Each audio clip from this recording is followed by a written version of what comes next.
Salome, Salome, Salome, Salome, Salome, Salome.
Hello, chat. Welcome to Wednesday. How are we all doing? It's good to see you.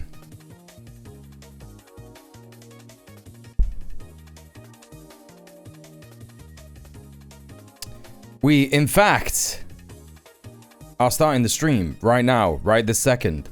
Hello, Red Bear, Valerie Valkyrie, Ninny161, McGinn, and Sawyer Enjoyer. McGinn, thank you so much for the 300 bits. How is everybody doing?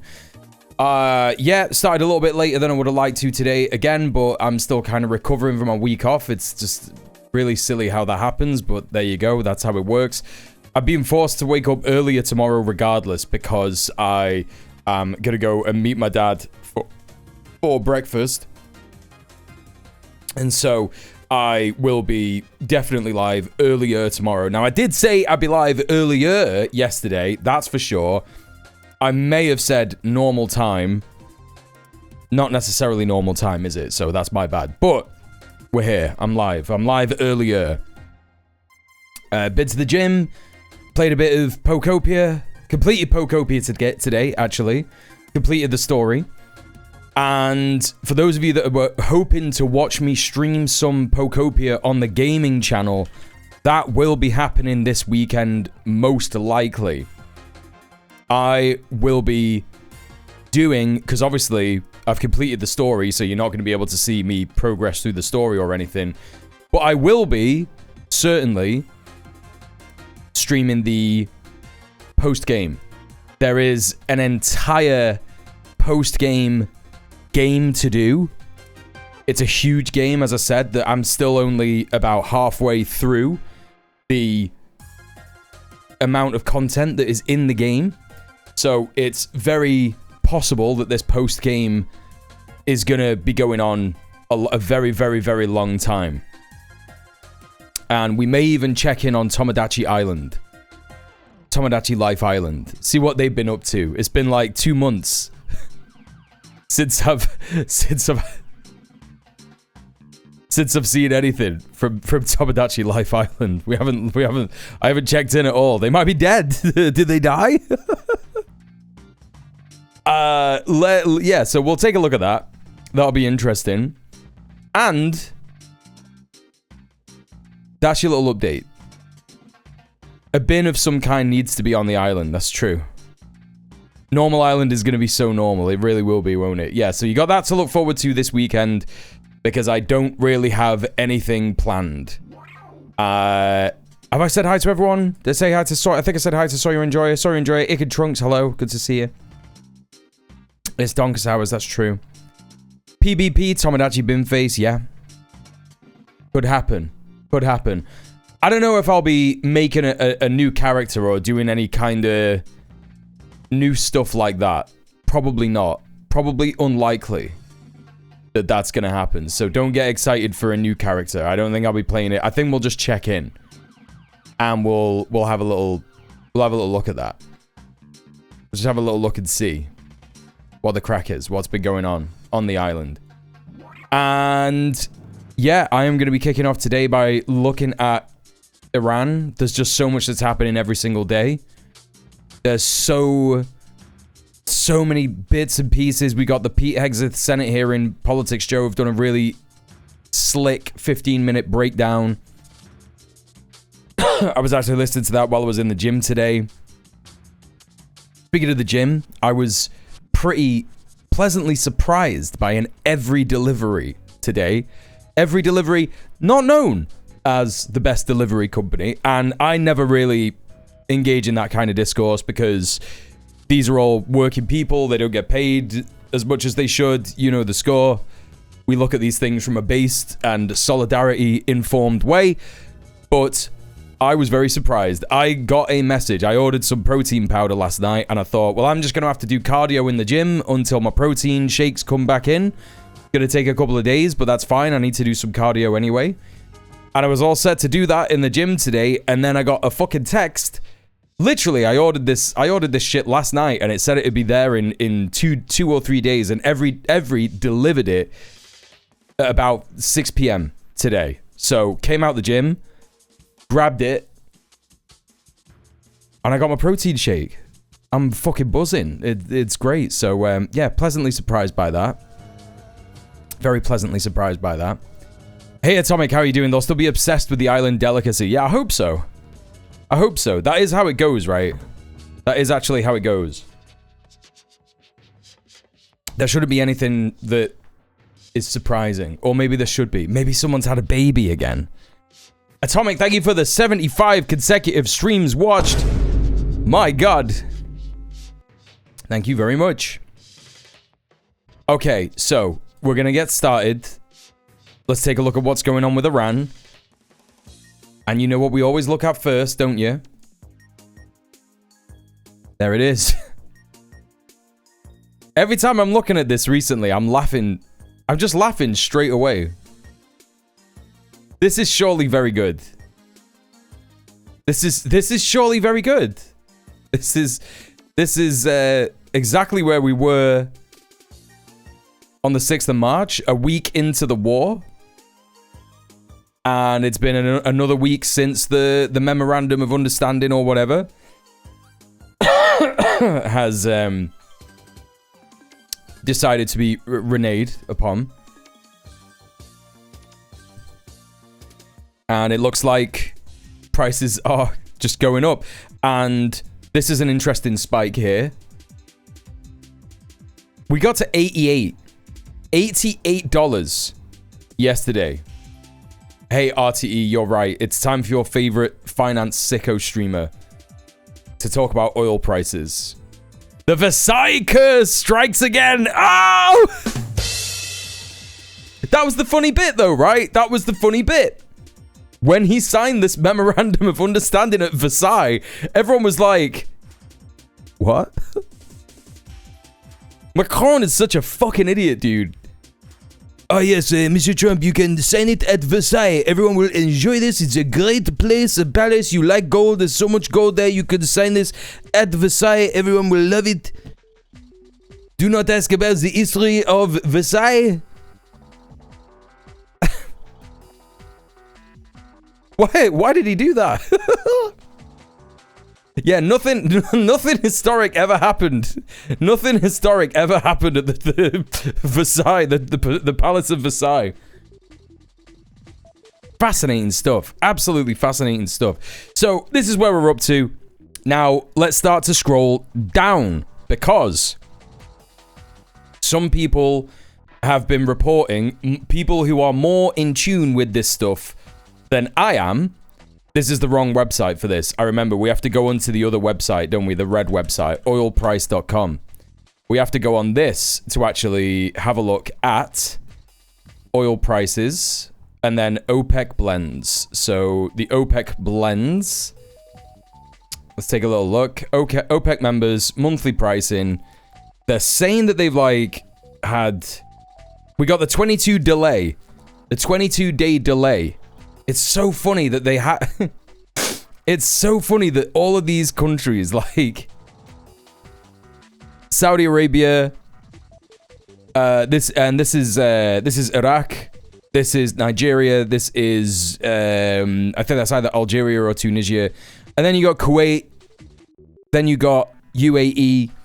All of these ones, they have a 22-day delay. So you can't see what's happening. Yeah, you can't see actually what's happening. This is looking at 22 days ago. So this is when prices were coming down.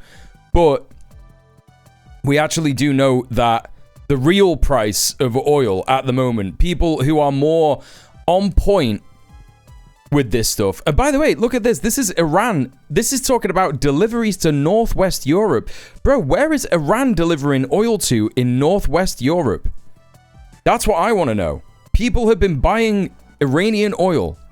And surely that is against NATO. What was the website URL used to show the stock market last time? Yeah, it's very useful, isn't it? It's finviz.com/stock market map. Is that what it is? Yes. Stock screener.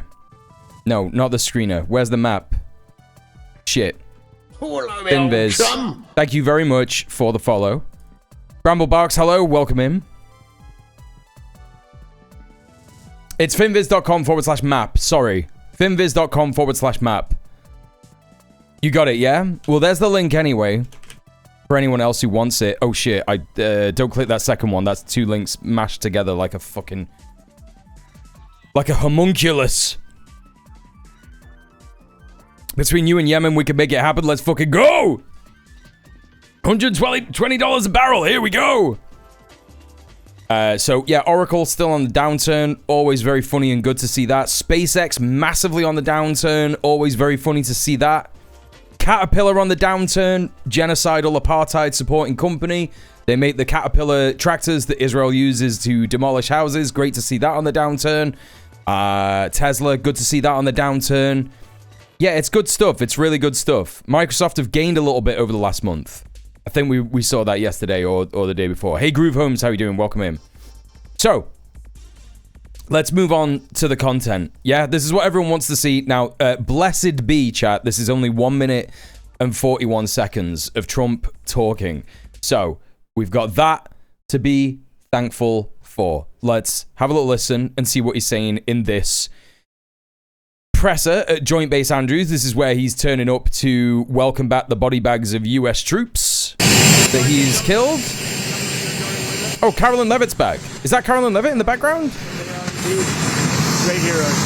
That's Carolyn Levitt, no? All of them said very strongly, we can't let Iran have a nuclear weapon. They won't have a nuclear weapon. We can't let Iran have a nuclear weapon.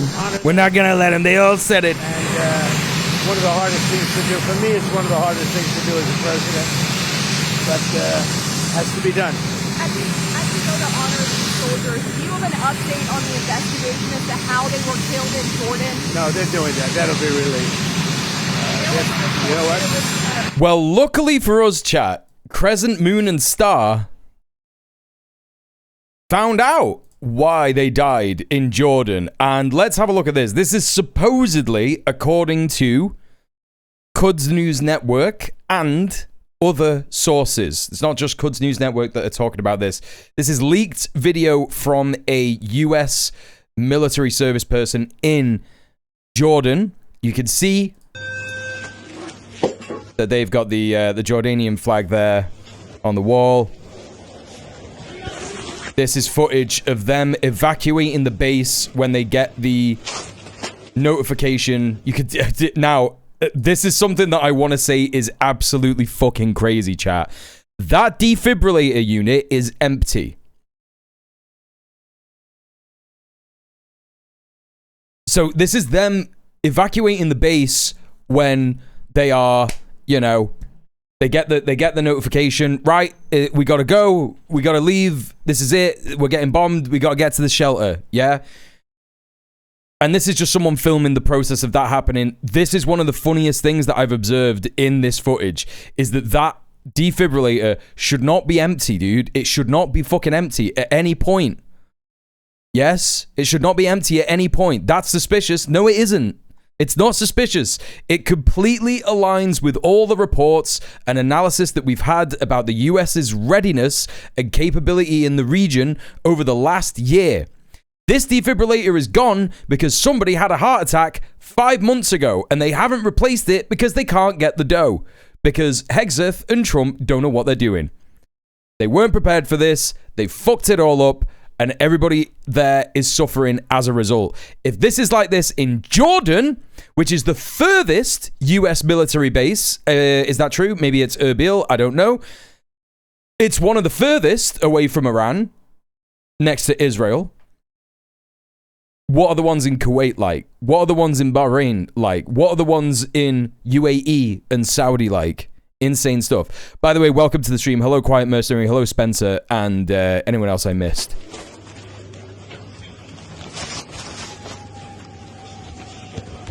Fascinating stuff, dude. Absolutely fascinating stuff. $1 trillion and no basic preparedness. Now, check this out. Look at what they're entering into, chat, right? So, they're running towards this box here, right? And we're going to see what that's made of.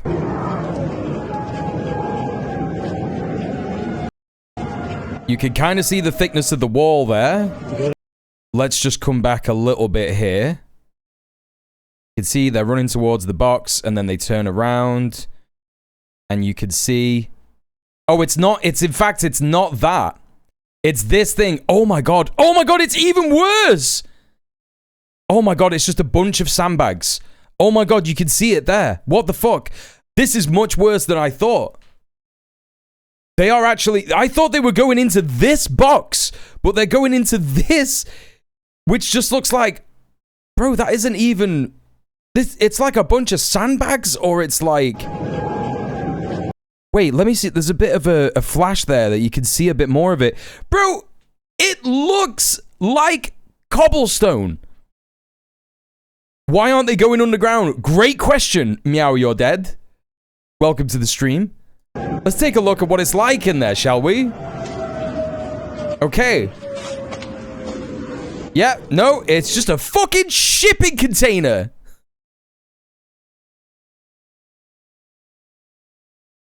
Do you think it's like a bunker thing with sandbags over the top? No, I think it's this that we're seeing right now. I think it's a shipping container with sandbags on the top. Hey, PvP, by the way, and Neil, welcome in. This is nuts! There's sardines in a can, Sapatra. Yes, hello. This is nuts. This is nuts. Look at the... What is that stopping, dude? If a missile hits the outside of this, it's going to blow that open. And this, like, protruding part of the structure is going to end up piercing somebody. Like, it's a death trap. Hello, Loki. Welcome in. Good to see you. Hang on. Let's have a look. How long is it? It doesn't look like they're going down. It just looks like it's a long thing. It's not stopping whatever Iran is throwing. Yeah, exactly. Like, what is this, dude?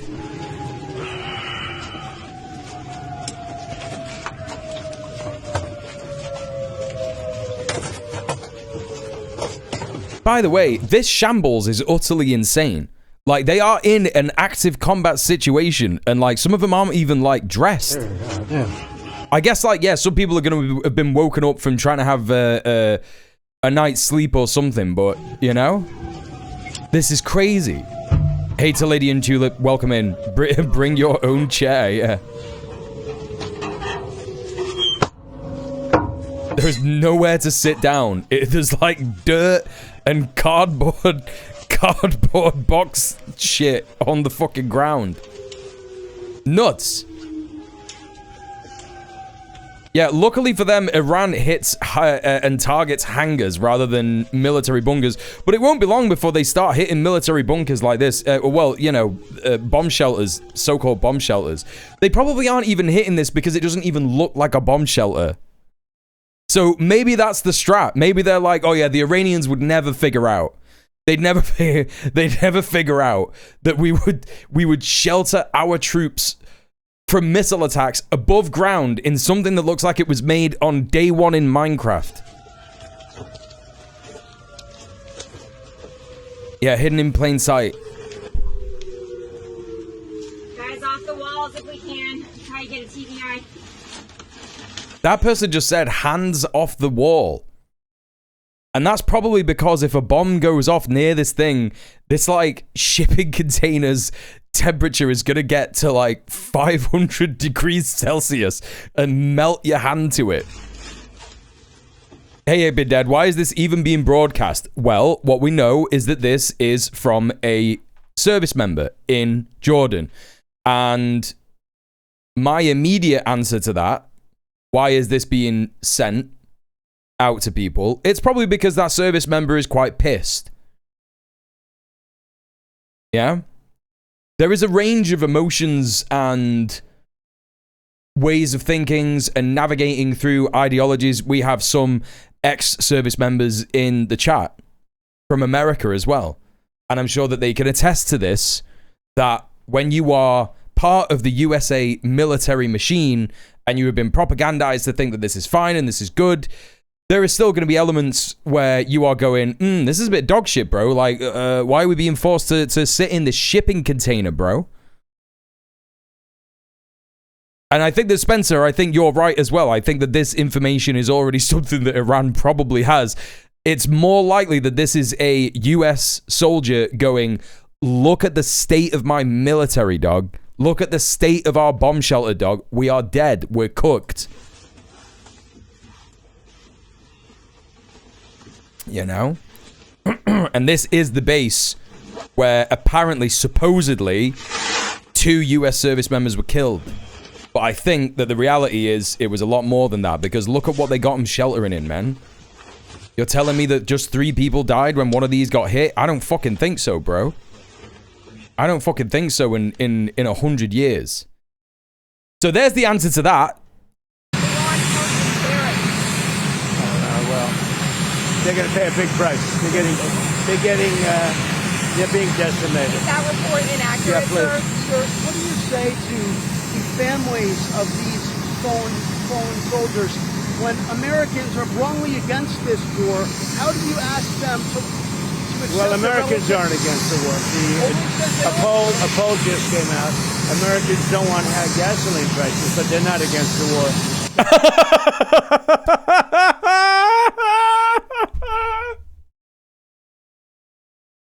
Classic Weave. That is so classic. No, the poll said, actually,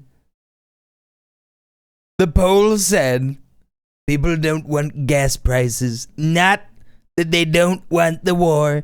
It's the gas prices they don't want. It's a separate thing. It's a separate issue. Hello, BP. Welcome in. Everybody, please go show some love to Beard Princess, another amazing streamer here on twitch.tv. How are you doing? Welcome in. Thank you for the beard compliment coming from you. That's great. I've been trimming it myself nowadays.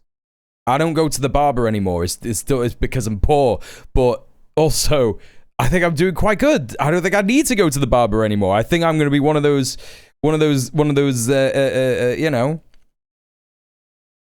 guys. When I'm a granddad, just like, I don't go to the barber. Another beard piercer. So you're actually Red Beard, not Red Bear, D. So I've been getting that wrong this whole time and you haven't corrected me. I appreciate that. If you can do it, you're happy with it, why the fuck not? Exactly. It just came out loud. That's what I say. I'm both. Okay, that's good. You're bisexual. Good to know. Do you want Iran to have a nuclear weapon? You think it's good? Yeah, the hippification of mule continues. To the families, what will you say to them today? All I'm going to say is we love you, we love your child, and that's what they are to them. They're their children. There's no game. We love you, we love your child. They're dead, they're in a box. There's no nothing. That's their child. And all you can do is throw out your heart. Thank you. Throw out your heart. Goodbye. No more questions about that. It's going to make me look bad. My clippers bit the dust a while ago. Don't worry, yeah, my nose trimmer wasn't working the other day, and I've had it for like 10 years, to be honest. And I opened the battery case, and it was just covered in battery acid. That really upset me. I really wanted to trim my nose hairs. Really wanted to do that. Trump threw out his heart during his childhood. That's so true. Monkey Sputum, how you doing? Donald Trump is what happens when a wank stock gains sentience. I can't be convinced otherwise. It's so true.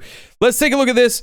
I'll just hear it in English. This is from 3 hours ago. Trump warns Iran US will bomb infrastructure for every ship attack in Strait of Hormuz. This stuff is getting pretty old now. And it's so funny that they are repeating this again and again. They're repeating this again and again and again and again to make people, I don't know, care about the war happening. He's like, oh, we're gonna bomb the infrastructure. We're gonna do all of it for every ship attack in the Strait of Hormuz. This is just increasing the escalation ladder, and Iran is entirely prepared for this. Iran has been prepared for this for 47 years. When they hit, I was watching in the gym today. I was watching Daniel Davis interviewing Mohammed Morandi again. It's a good stream. I would recommend watching it. And Mohammed Morandi was saying there is no way that Gulf states will be able to survive without the infrastructure that they damage. And despite what I was saying yesterday, where they were saying, someone in the chat was saying, why do you think Iran hit those desalinization plants? And I was saying, I don't think that they did. I think that they might have done. I think they actually might have done that. And obviously, I don't know where I stand on that. I don't know, obviously, I would never support the IRGC. They're a prescribed terrorist organization. I don't support them, whatever. But I understand why they're doing this war and this, that, and the other. That's the legal statement out of the way. But when it comes to the tactics, hitting the desalinization plants, it is going to hurt people. You can kind of see what the strategy is. They want the Gulf states to sever all ties with America. This would hurt America the most. It does make the most sense strategically. And, I think that it is going to result in citizens obviously needing to leave, for some of those states, 90% of the water supply is desalinization. Yes. So he was saying that, and I think that is what's going to happen if Trump continues to go up this escalation ladder. I think they are going to do that. It's just the only thing that we can expect. You use free cycle. I do not. I might have a look at that. We were told that Iran was wiped out militarily months ago. How could they attack ships? Well, don't worry, Monkey Sputum, because Pete Hegseth was being held to account during a Senate hearing, which Politics Joe thankfully did a nice little edit of. So we're going to hear the answers straight from the horse's mouth. Don't you worry. Trump has warned that the U.S. will attack Iranian infrastructure every time Tehran targets ships in the Strait of Hormuz. So in a post on social media, Trump said this. I think the ideal situation here, right? Because we know it's going to happen. We know it's going to happen. The US is going to target more critical infrastructure in Iran. They've probably already done it. It's probably what they're doing today. They might be doing it tomorrow. But however they do it, whenever they do it, Iran is going to fight back, and they are going to hit at least one state's desalinization infrastructure. And of course, these states are not just going to have one big desalinization plant. They're going to have a few. So it will be I imagine the best case scenario is a progressive situation where it's like, okay, now you have a water shortage. You're not totally dry just yet. You have a water storage. This is happening because the US is attacking us from your country. Are you going to kick them out? Yes? No? Okay, we'll do another one. I imagine so. That would be the most, I think, because this is going to happen, right? It's clearly a strategy that Iran is going for. And it's regrettable. Like, I can't say that I support it, right? I can't say that I support bombing these desalinization plants. It's something that is really going to harm citizens in those countries. But, you know, I guess this is what's going to happen. Again, I'm reporting on this analysis-wise. Do not mistake my analysis, my, critical analysis for support in everything.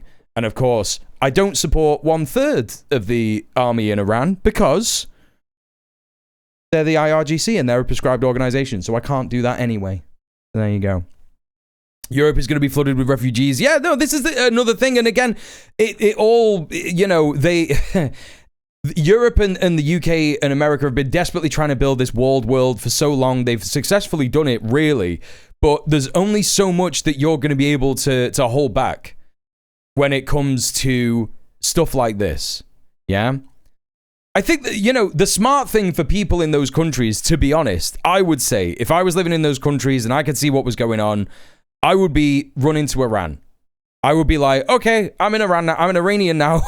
I'm living in Iran. Yeah, you bombed the shit out of my country. I'm going there because guess what? You win, dude. I hand you the victory of my sovereignty. That would be the smartest thing, I think. And I'm not saying, like, don't come to Europe or whatever. I mean, in terms of, like, I think Iran would be the safest place for people like that. They're not going to get harassed. They're not going to get fucking, put into camps and shit like that, like they do in our countries. Because that's what's going to happen if they come to our countries, right? We have to fight against that, and we have to stop it from happening. But it's already fucking happening. We're on the back foot in terms of resisting those kinds of anti-migrant infrastructure changes in the UK, and yeah, that's my take on that. Point forward. Anytime the Islamic Republic of Iran shoots at a yes, you can't say that you support the IRGC. That they were prescribed last week before Keir Starmer left. Ship in the Strait of Hormuz, whether it be by missile, rocket, drone, or any other device or weapon, the United States will bomb and destroy one bridge or... Yeah, that's right, Atomic. The current refugee situation is a prologue for what's coming when there's a cascading climate collapse in the future. However, what I would say about that particularly is that analysis has always been done from a perspective of Europe will not be affected by climate change whatsoever. And of course, we know that that is totally wrong. This summer has proved that. We're kind of on the other end of that now, but I don't know how many people died in France. It was a lot. It was in the thousands. Heat-related deaths. Thousands. Yeah, we may be part of it too. Exactly. We may be part of it too. So this is the whole thing, right? Europe is saying like, oh yeah, well, we got the walled world and all this shit. And it's like, no, actually, no. You might have a walled world, but guess what? The world doesn't give a fuck about your walls. Climate change doesn't give a fuck about that, dude. Hey, Beanie Gaby, how you doing? Welcome in. So I think that, there's every chance that people in the UK could be desperate to be, refugees in other countries. My city in Australia will be unlivable within 100 years. Yeah. And this is what we need to remember. I mean, all of this could be reversed. It can all be fucking reversed if we get rid of this fossil fuel infrastructure, chat. It can all be reversed. Think about COVID. If you look at all of the stuff about COVID, all that really happened during COVID is there was less strain on fossil fuel production in general, and no one was driving their car. That's it. And it was the coolest summer in recent history. Coolest summer. It's the last cool summer that we had where it wasn't insane and people died. That's 2020, when it was locked down everywhere. And some places didn't even have a full lockdown. I remember seeing lots of posts about rivers and such being very clean. Yep. We can reverse it all. It's this is the thing, chat. This is why Sophie's video, "The World Is Not Ending," is one of the most important videos that anyone on the left has ever made. Because it is extremely important that we don't just give up. We don't just give up, right? It was surprising how fast nature was recuperating. That's because nature is incredibly strong. Human beings' destruction of the planet is strong, but nature is a force that we cannot control. We simply cannot control it. Like, we will never ever be able to control nature. If the world ended and we all died, the nature would reclaim everything within a year. I guarantee it. Within a year. That's all it would take. You know? And that's the power of it. This is why we need to respect the earth in many different ways. We need to reintegrate and live with nature. Correct. That's what we always should have been. That's what we are. Nature. We are nature. We are nature. Like, this is what everybody, like, this is the thing. All of this, all around us, chat. The screens in front of you, the camera, everything, the fucking desk, the clothes you wear, everything is designed to keep you disconnected from nature, to make you think that you're better from nature. We're not. We are nature. We wouldn't exist without nature. None of this would exist without nature. We just so happen to have gained a lot of brain power that means that we could build stuff. We're workers. That's what we are. That's the human condition. We are workers. We work. We use our labor. We use our energy to build things and think. Look at the Chernobyl exclusion zone. It didn't take long at all. Correct. And that's a fucking radioactive nightmare place. You know? It's sort of a point of debate, really, because humans have basically always changed their environment. The North Yorkshire moors, for example, are a man-made environment because humans cut the trees down. Yeah, but, like, you could sit here and be like, oh, well, the trees being cut down is nature, but balance must be restored. Balance simply must be restored, because if we just keep going around and cutting down trees, eventually everyone will die. So then balance will be restored without us, right? What we have is the capability and the knowledge to be able to make the balance tip in one way, one way or the other, and that's what's causing this, So I still think that isn't a debate. Like, yeah, we've decided that we are able to do this thing, so we're doing it, and then it's destroying the balance. Located next to or in the capital city of Tehran. Now, earlier, the U.S. Secretary of State Marco Rubio said Washington was open to a diplomatic settlement with Iran, but warned it will continue its military strikes as long as... an Amber yesterday that showed Adair re-entered London during lockdowns and never left. Is that true? Iran remains, quote, a threat That's crazy. to global shipping. Now, Rubio made the comments at a meeting of foreign ministers in Manila. If you make a deal, if you sign onto an agreement and then you violate the agreement's no longer valid. That doesn't mean you can't have a future agreement, but ultimately that future agreement will have to be judged on whether or not you're complying with the conditions. And that deal called for the opening of the straits, free and fair navigation. In fact, they were supposed to put out a statement to that regard a week and a half ago. And instead, on the day they were supposed to put out that statement, instead of doing that, they targeted... Yeah, Ik bin dead. We used to worship trees in Britain and Ireland.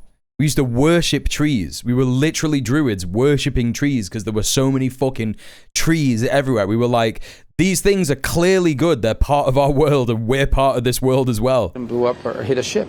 So we remain open to diplomacy. We remain open to working it out in a negotiated way. But right now, they don't seem to be serious about that. And so we're going to continue to protect shipping. We think other countries should Every patch counts, even a small garden you can plant natives in and use permaculture. Yeah, absolutely. And at the same time, we are going to, when the opportunity presents itself, degrade their ability to target global shipping. All right, Al Jazeera's Rosalind Jordan joins us now live from the White House. So, Rosalind, the president, as I mentioned, posted on his Truth Social account. He also spoke to reporters just a moment ago. What's he saying? The U.S. President Donald Trump is arguing that he does have the right. I celebrate wassail to appreciate trees. I love doing lost traditions and celebration like that. Yeah, I kind of want to start doing that as well. To carry out such strikes. Hey, Roshan, how you doing? Good to see you. Has been violating the Memorandum of Understanding. That's the 60-day long agreement between the U.S. and Iran in which they were trying to find a... Hey, Nappers, I was called a tree hugger back when I was in school. I was just stood next to a tree while waiting for the bus. Used to be insulted, but now I'm like, yeah, so what? Yeah, I mean, you know, that whole shit, like calling hippies tree huggers, that was all supposed to alienate us from nature. Oh, look at those weirdos doing that weird shit with trees. I bet they fuck trees, yeah? I bet they want to fuck trees. And it's like, nope. What are you on about? Into the war, which... Tree barks and tannins. Oh! Mushy, thank you for the 5 months. Love them trees, Hugo Pen X, I salute. That's so true. Thank you so much for loving trees and enjoy your ad free viewing and your emotes. So, Tree Sap, hello Nuclear Slayer, welcome in. In the 12th century, my town was mostly forest, used as a hunting ground for the Prince Bishops of Durham. Now it's concrete everywhere. I mean, I like a real pretty tree. Listen, chat, I'm not gonna... If you want to fuck trees, I'm not entering into that discourse. That's not happening. That's not what we're here to discuss. To me, it sounds wrong, but I can't stop you doing it. I don't know if we should be doing that, but anyway.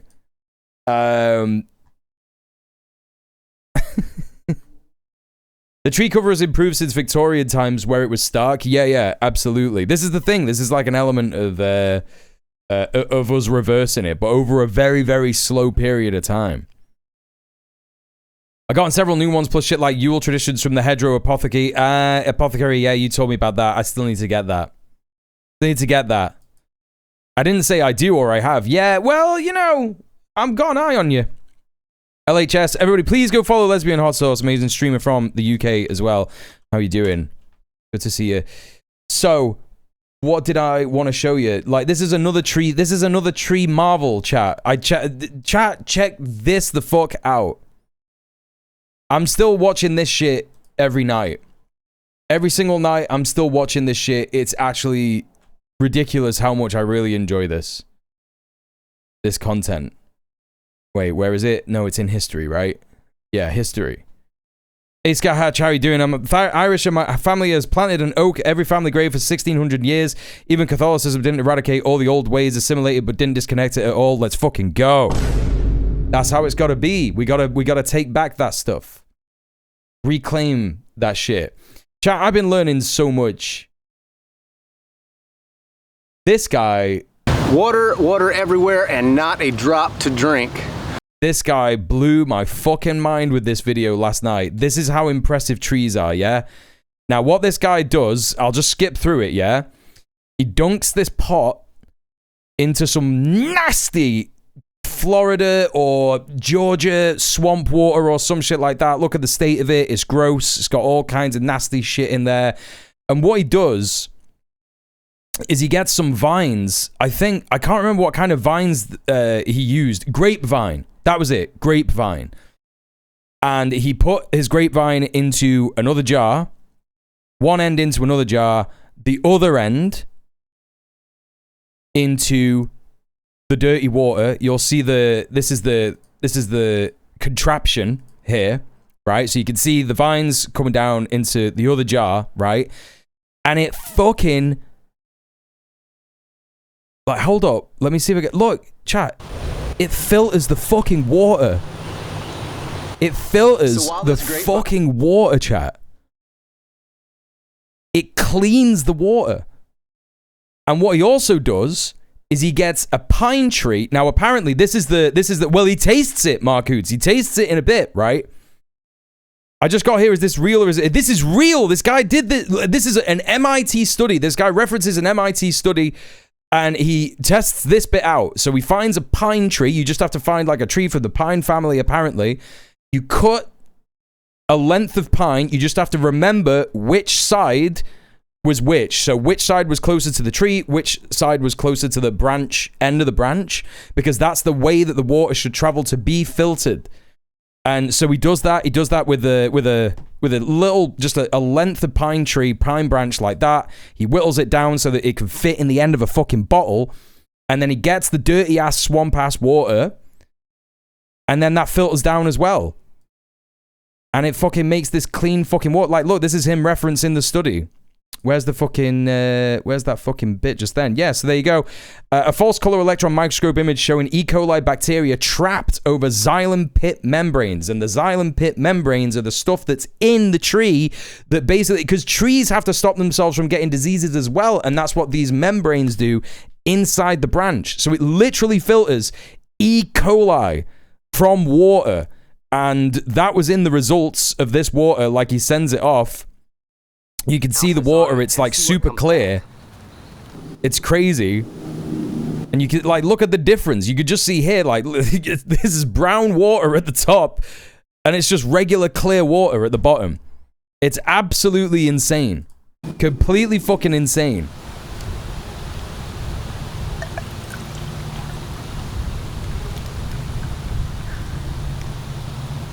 And he does drink it at the end, hang on. He does that really annoying thing where people go, I hate that noise so much. Detectable smell difference between the two. Hey B-Rat, what's going on?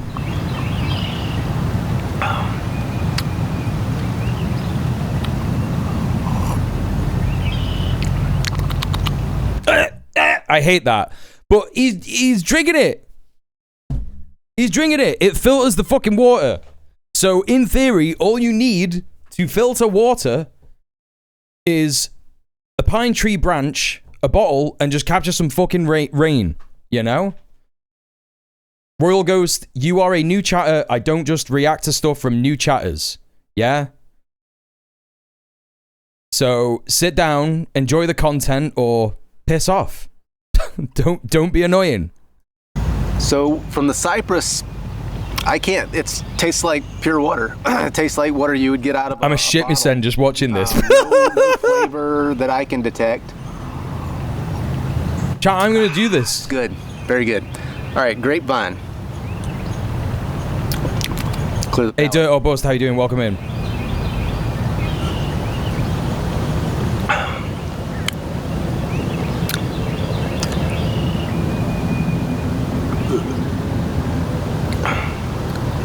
Hey, Lil Sandino. Came through the grapevine. I'm picking up a very slight, maybe almost like a chlorophyll almost, which makes sense because if you scrape the outer layer off the grapevine bark, it is green under there, so there is some chlorophyll in there. And I think because I didn't strip the bark off of the grapevine, maybe a little bit of that is just making its way into the water. This is so good. This is just dope. If you're dying of thirst, it'll probably be the best tasting water you've ever had. Yeah, but he just, listen, the previous one, he just says it tastes like regular water. So it's not even like it affects the taste. Like the pine tree one seems to be the most effective one. Like when he's drinking that, he's like, yeah, that just tastes like fucking water. It's amazing. It's genuinely amazing. And again, it's an MIT study. I wonder if he links it in the description. Here's a link to a popular article about the research. Here it is. MIT engineers make filters from tree branches to purify drinking water. Prototypes tested in India show promises a low-cost natural filtration option. Low cost? We're talking about zero cost, dude. The interiors of non-flowering trees. Check it out. This is crazy. The interiors of non-flowering trees such as pine and ginkgo contain sapwood lined with straw-like conduits known as xylem, which draw water up through a tree's trunk and branches. Xylem conduits are interconnected via thin membranes that act as natural sieves, filtering out bubbles from water and sap. MIT engineers have been investigating the sapwood's natural filtering ability. Now, this is crazy. They fabricated new xylem filters that can filter out pathogens such as E. coli and rotavirus, and have shown that the filter can remove bacteria from contaminated spring, tap, and groundwater. They also developed simple techniques to extend the filter's shelf life, enabling the woody discs to purify water after being stored in a dry form for at least 2 years. So what they've done is they've fabricated, they've not taken, like they tested it with the trees. So, you know, they made xylem filters from native trees, tested the filters with local users.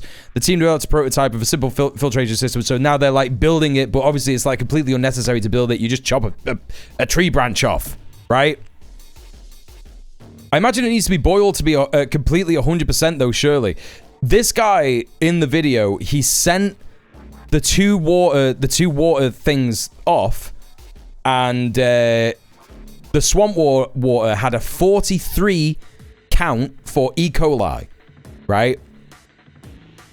Had a 43 fucking count for E. coli.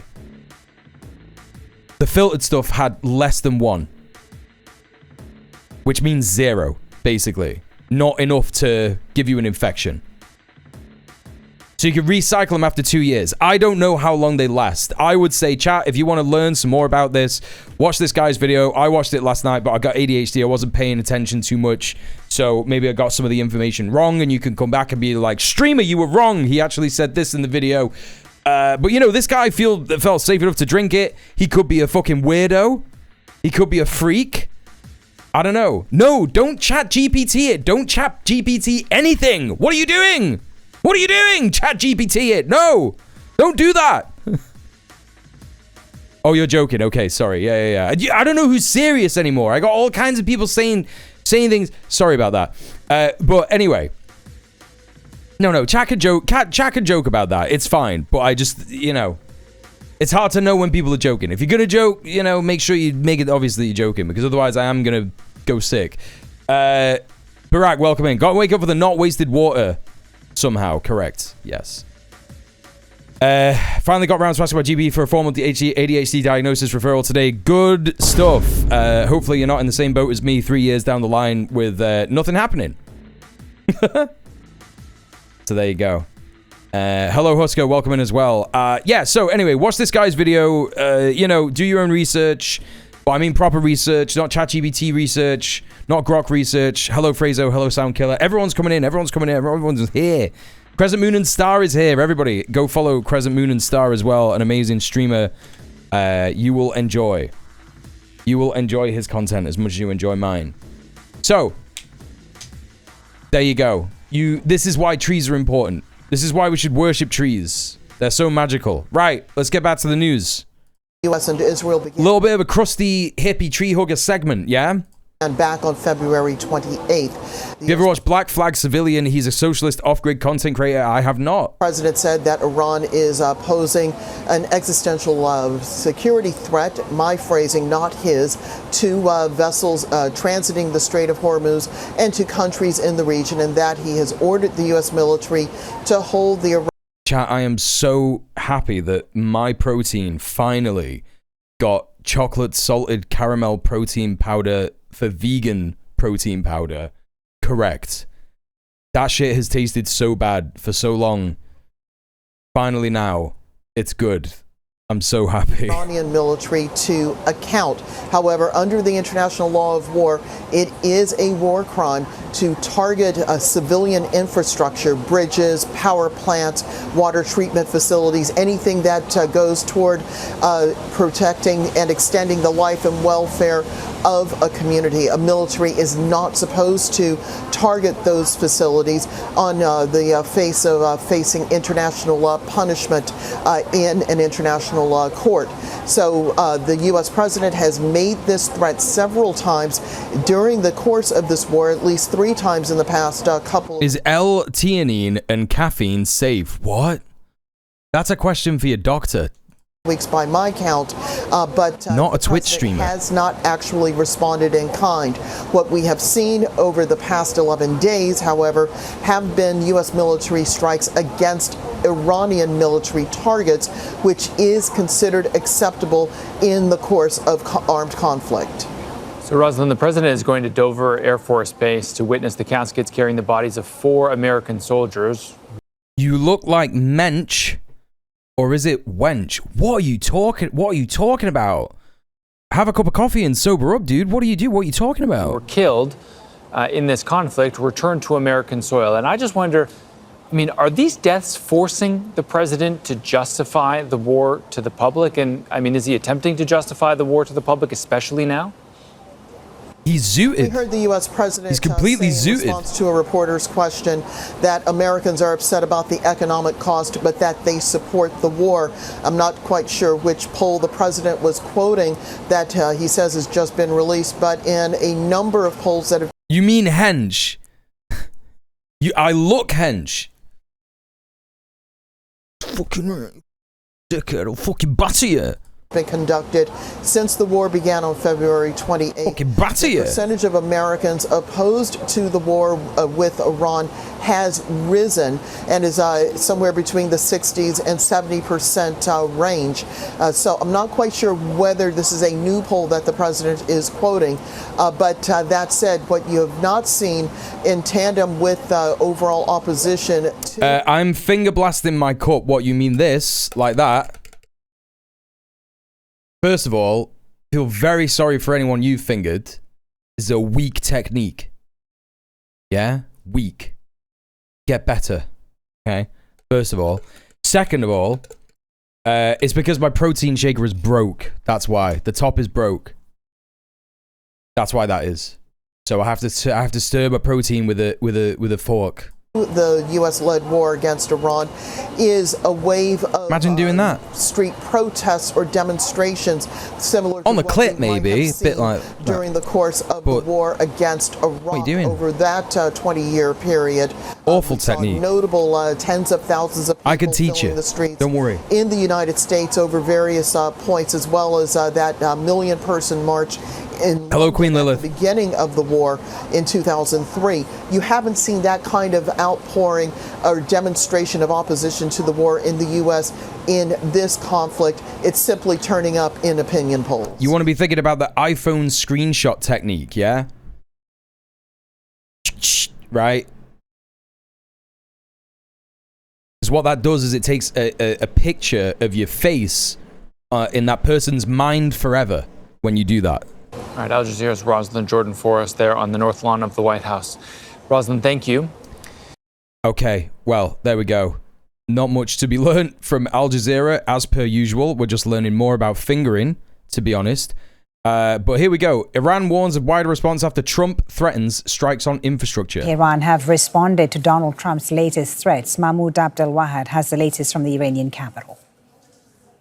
Donald Trump. I take one customer and come back to chat losing its goddamn mind. Yeah. Raised the stakes by a very good stuff. Social threatening. You're trying to get a new job. Yeah, good luck. Attack on a vessel in the Strait of Hormuz will be met with destruction of bridges and power plants inside Iran, including those near the capital, Tehran. So it seems that he wants to escalate by setting a new set of rules of engagements. He wants to tie any attack on a vessel in the Strait of Hormuz to destruction of civilian infrastructure inside Iran. So it seems that he wants to say any action will be met with a response to raise the cost for Iran.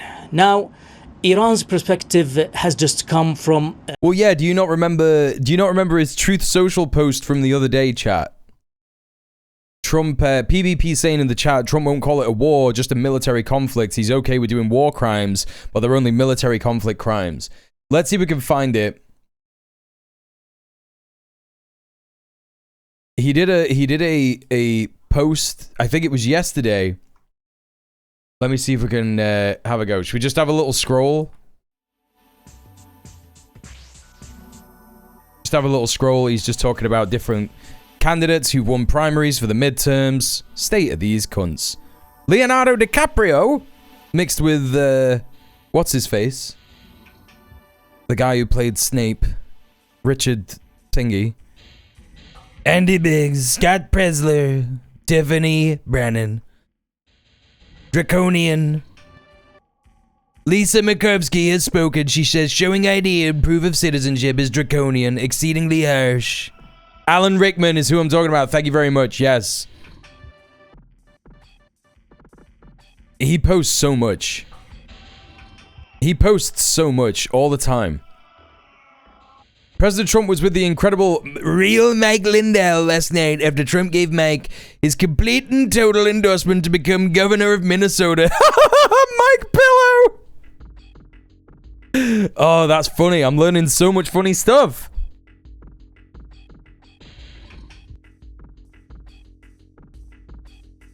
Did this happen? And they traveled from Atlanta to Guadalajara to LA to Dallas. And here, Chat, did this happen?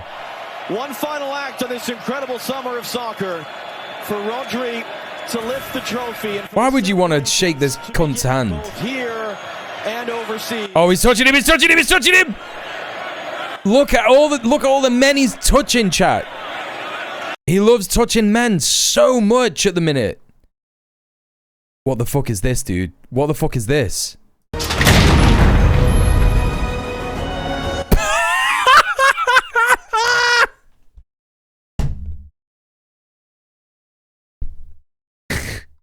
Oh, dude. The fucking picture just like morphing in front of everybody's fucking eyes. That's so funny, dude. You just downloaded new DLC. That's the cutscene. Hey, Timmy, how you doing? Worst main character syndrome I've ever seen. It's so crazy. Oh, bro. I'm just trying to find this thing. There he is, Mike Pillow. Mike Lindell will be a great governor. He loves Minnesota. He loves it. Just funny as fuck. Here it is! I found it! I found it! I found it! I found it! I told you it was real. We saw it yesterday. Afghanistan War, 20 years, 2,000 dead. Iraq War, 9 years, 4,600 dead. Vietnam War, 19 years and 5 months, 58,000 dead. Korean War, 3 years and 1 month, 36,000 dead. Venezuela War, 1 day, 0 dead. Iran military conflict, 4 months, 18 dead.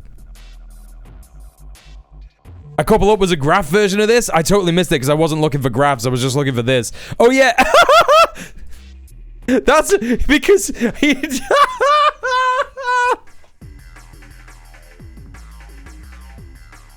because he didn't get his point across as much as he thought he was going to get it across in the previous post. So he was like, we got to make a graph. We got to make a graph so people understand what I'm saying.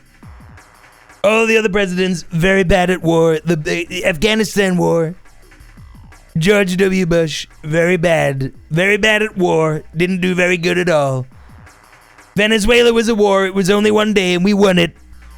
We used the discombobulator.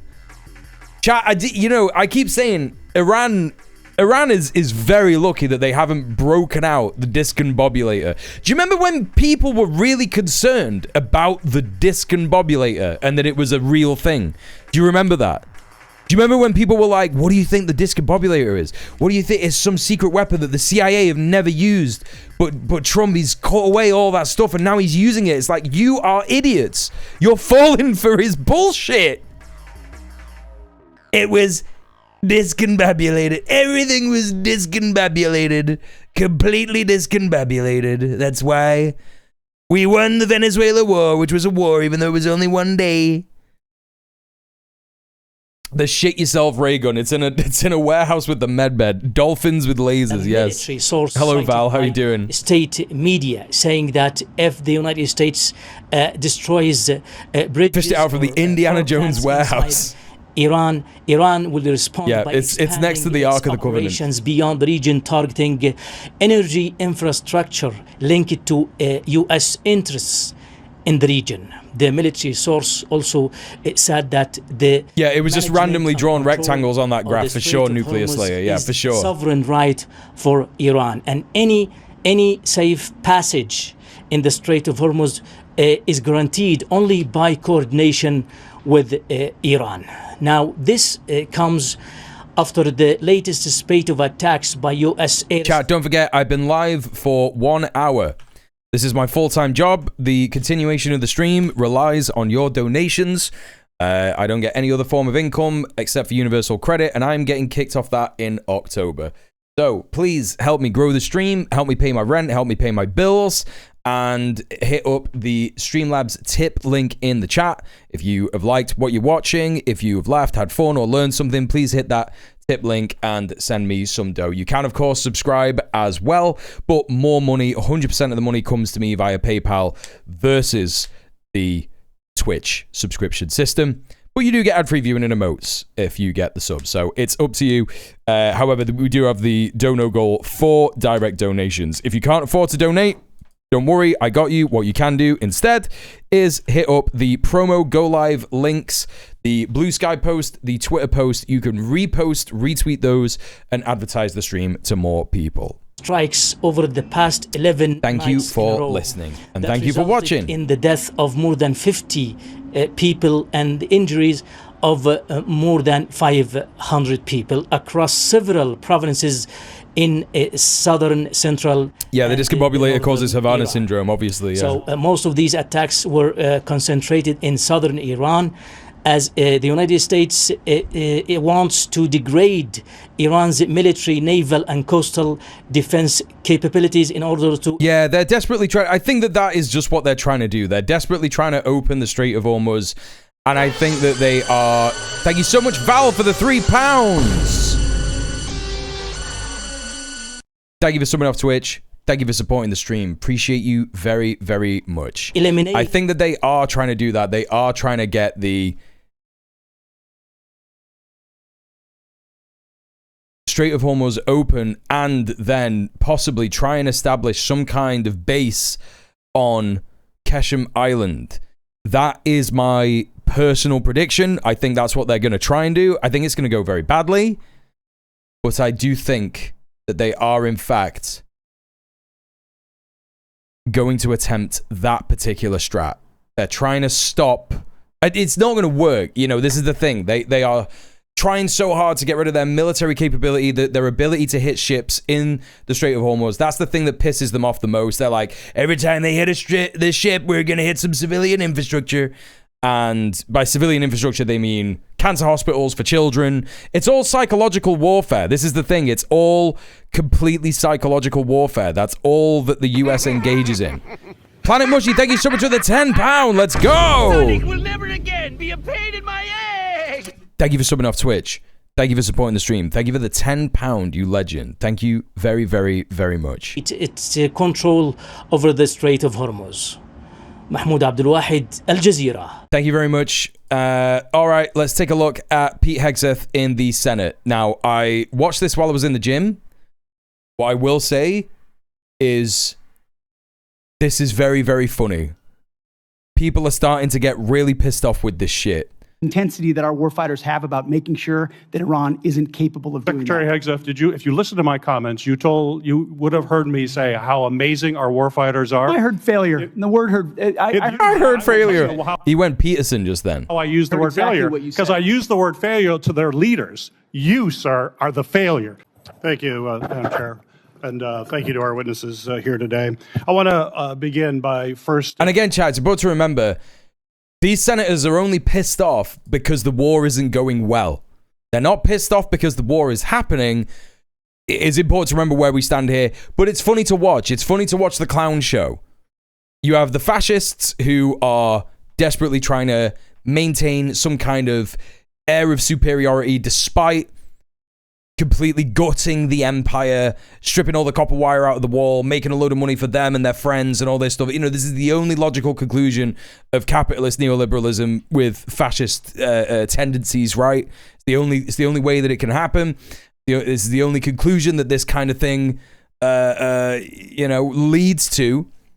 And everybody is pissed that these fascists that they have enabled, all these senators, whether they're Democrats, Republicans, Independents, doesn't matter, they have all enabled this to happen. And they're pissed. They're like, why aren't you doing it properly? You need to do it properly. Pete, no girls allowed, Hegseth. No, actually, it's Pete, no fats, no femmes. Why only? That's what it is. Echoing my colleagues' comments that we... Yeah, America's in that part of fascism where it can't accept its faults and it will lead to its demise. Yes, absolutely. Absolutely. Here, and join them in mourning the loss of American service members who were killed in action these last few days. My thoughts are with their families, with a service member who remains missing, and with all those injured during the strikes. And I will continue to pray for their families. Secretary Hegseth, over the course of the war with Iran, I have repeatedly expressed concerns regarding the administration's lack of a winning strategy and repeated contradictions about the state of the war. It frankly doesn't help that you and your president continues to mislead the American people. You and the president have repeatedly said that the war, as we've heard over and over again, is yeah. They never give a single shit about the fucking already Iranian won. kids they kill. Exactly. That's why I prefaced this segment with what I said earlier. Right? They are not interested. They're not interested in the war ending. They are just interested in the war being won. You will notice that the line of questioning this entire time, throughout this entire video, this 15-minute clip. This is a 15-minute clip of clippage of it's an edit of the 3-hour session in the Senate that happened, I think it was today or yesterday. And all of the questioning from the Democrats is, how are you going to win this war? How are you going to win this war? Why aren't you winning this war? What is going on? You knew that the intelligence said that the Strait of Hormuz would be closed. Why didn't you take that into account? That's all they care about. They don't care about any other stuff. Literally. Hey, Sophie from Mars, how you doing? Good to see you. Everybody, please go follow Soph. She is my co-host, one of my co-hosts on Red Planet, and a great streamer. Almost over more than 30 times. On March 1st, the president said we'll be done in 4 or 5 weeks. Reference The World Is Not Ending earlier as well, Soph. Classic banger video. Never gets old. On March 9th, he said the war was very complete. On April 8th, very complete. Mission very complete, pretty much. Total and complete victory. 100%, no question about it. On the same day... Yeah, everybody go watch The World Is Not Ending by Sophie from Mars on YouTube. Very good. Overwhelming victory on the battlefield, a capital V military... You can even check out on the VOD channel the official director's commentary where me, Soph, and Nat, and we're all discussing... Whoa! Victory. Mark Hoots, thank you so much for the £20. Thank you so much for subbing off Twitch and supporting the stream. Let's fucking go. Chat, we're so close to hitting the daily dono goal. The daily dono goal is £55. And I think that we were on like, I think we're on about 40 quid after all that. That was like 15 and 20 is 35. We just need another £15. Another £15 in order to hit that daily dono goal. Director's commentary. Yeah. Hello, Cribs and Tinted. How are you doing? It's almost as if it's by design, generational Overton window shifting until the contradictions become speakable aloud without reproach. Yes. By any measure. And yet today, July 21st, we have soldiers. I'm working on 2 videos about climate change at the minute. Let's go. Going to be returned to their deeply grieving families tomorrow. Clearly, the war is not over yet. After months of conflict, our strategy to win remains unclear. I have long said the United States has the strongest military in history in the world, and I have no doubt that our brave service members can execute any mission and prevail in any battle. But without a clear winning strategy, we're at risk of being in another forever war that'll put our service members in continued harm's way and continue to cost taxpayers billions of dollars. See, that's all he cares about. He doesn't give a fuck about the ramifications for the region. Doesn't give a fuck about the USA's occupation of the Middle East or anything like that.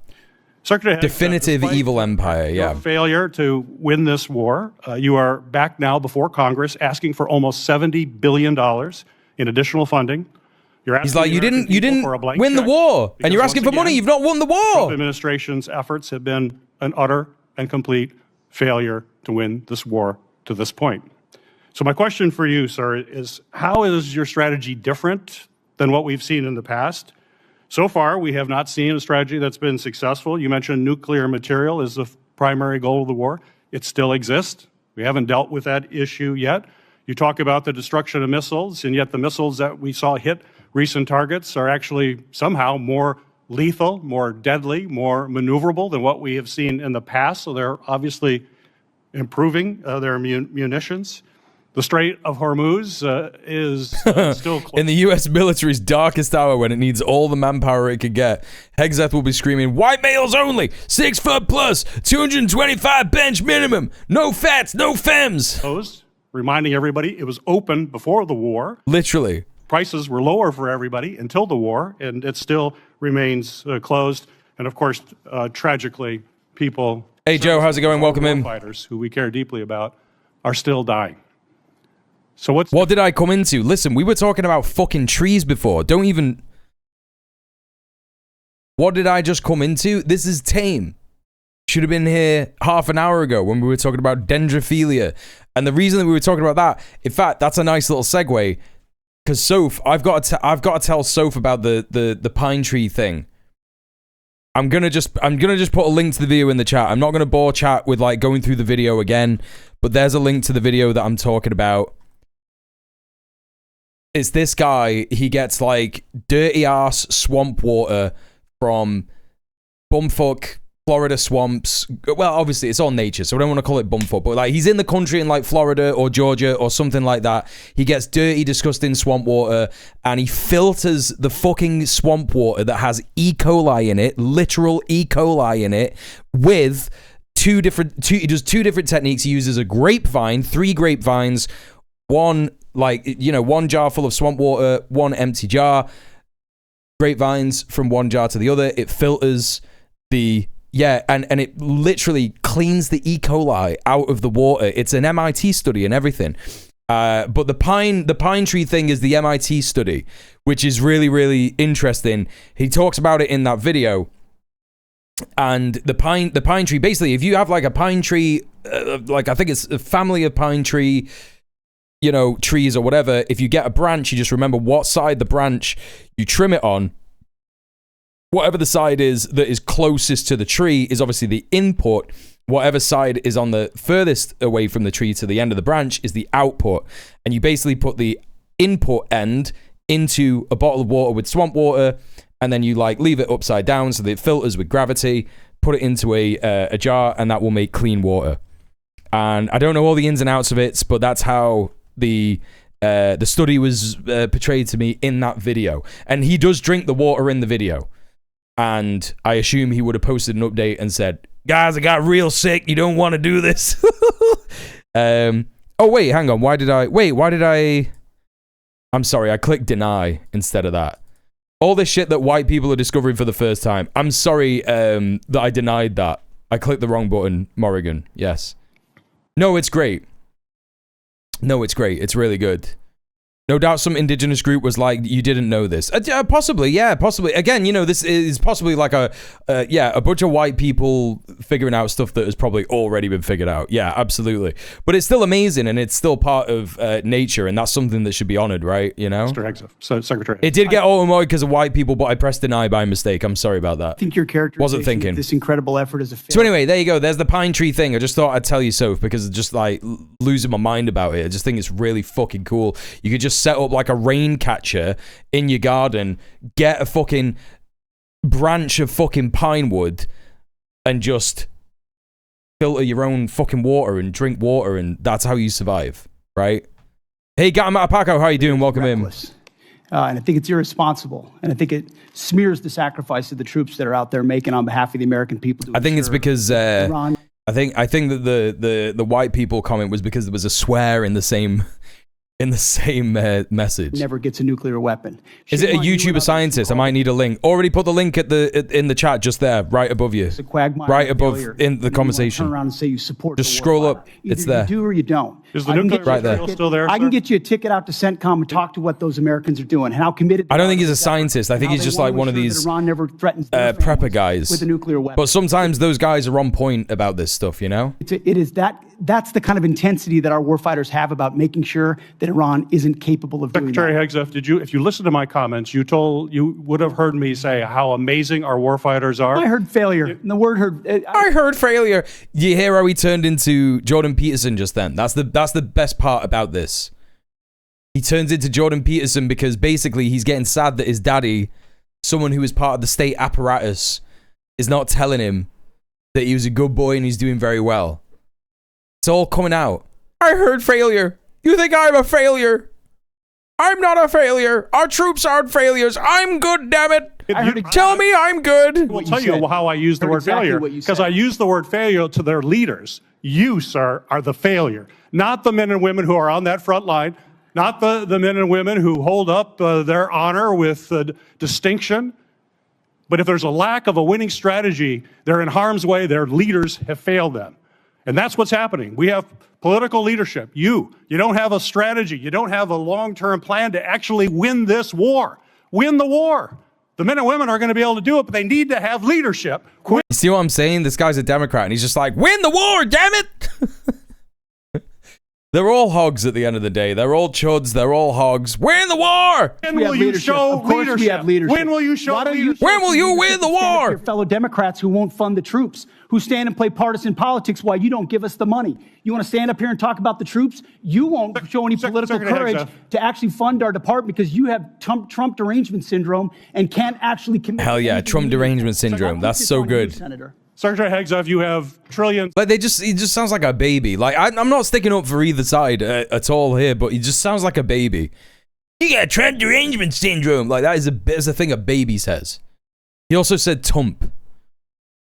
We're not funding the troops. What the fuck is he talking about? Well, I think what he's talking about is the fact that he's probably mismanaged the defense budget very, very badly. And that's why they need so much money at this stage in the game. I genuinely think that they thought it would be very easy to do this. And it's not been the case. And now, here we go. Here we are. This is where we're up to. They spent $1 trillion. Yes, that's a very, very funny thing to mention, particularly in a bit when he starts being questioned about how much money has been spent to date by this. You have over $1 trillion. You're asking for $1.5 trillion. It's not a question of money. It's a question of leadership and understanding what it takes to actually win. Political cowardice of Democrats who won't fund the troops. Why do you need to come back and ask for more money? Wouldn't it be better to spend money that you already have? And one of the things I noted was, or at least I think. Yeah, this is so good. She's like, you have $1 trillion. Why don't you spend that money? How much money have you spent? That the supplemental doesn't include funding to repair damage to our bases or to our military infrastructure in the region. And I have not heard that we've gotten the full extent of any of those damage estimates. So should we expect another request to address that military construction cost? My man is asking for $1.5 trillion and he's not even included in the budget repairs that need to be done to US bases, which, by the way, have been decimated. Us? And at what point do you stop asking Americans to foot the bill for a war they don't support on top of an inflated budget request and billions in reconciliation funds that you still haven't spent? Well, Senator, I obviously don't agree with your characterization of that. But I appreciate that. But it all comes down to culture war. Like it literally just all comes down to culture war. It's like, I don't like your opinion. Too bad, buddy. You gotta deal with the facts, which is ka-ching, ka-ching. There's a price tag on what's going on here. That's how capitalism works, baby. What do you want the money for? How much money do you need? Give us a detailed budget. Why isn't this in the budget? You need to do it properly. You can't just be like, give me money, mum. Mom, Dad, please, another $1 trillion. I know that this guy's used to that, for his whole life. But like, didn't ask me, but I want you to answer my question. What am I supposed to do with all this rage? Organize. Organize. Chat, you got the emotes. Question. I know you don't agree with my characterization. I don't agree with yours either. Well, Join your local tenant union. Join your local... Oh! Mama B with the 3 months. Let's go! Hey, djmuel in chat. djmuel1. It would be good if it said hey, djmuel in chat org. That would be good.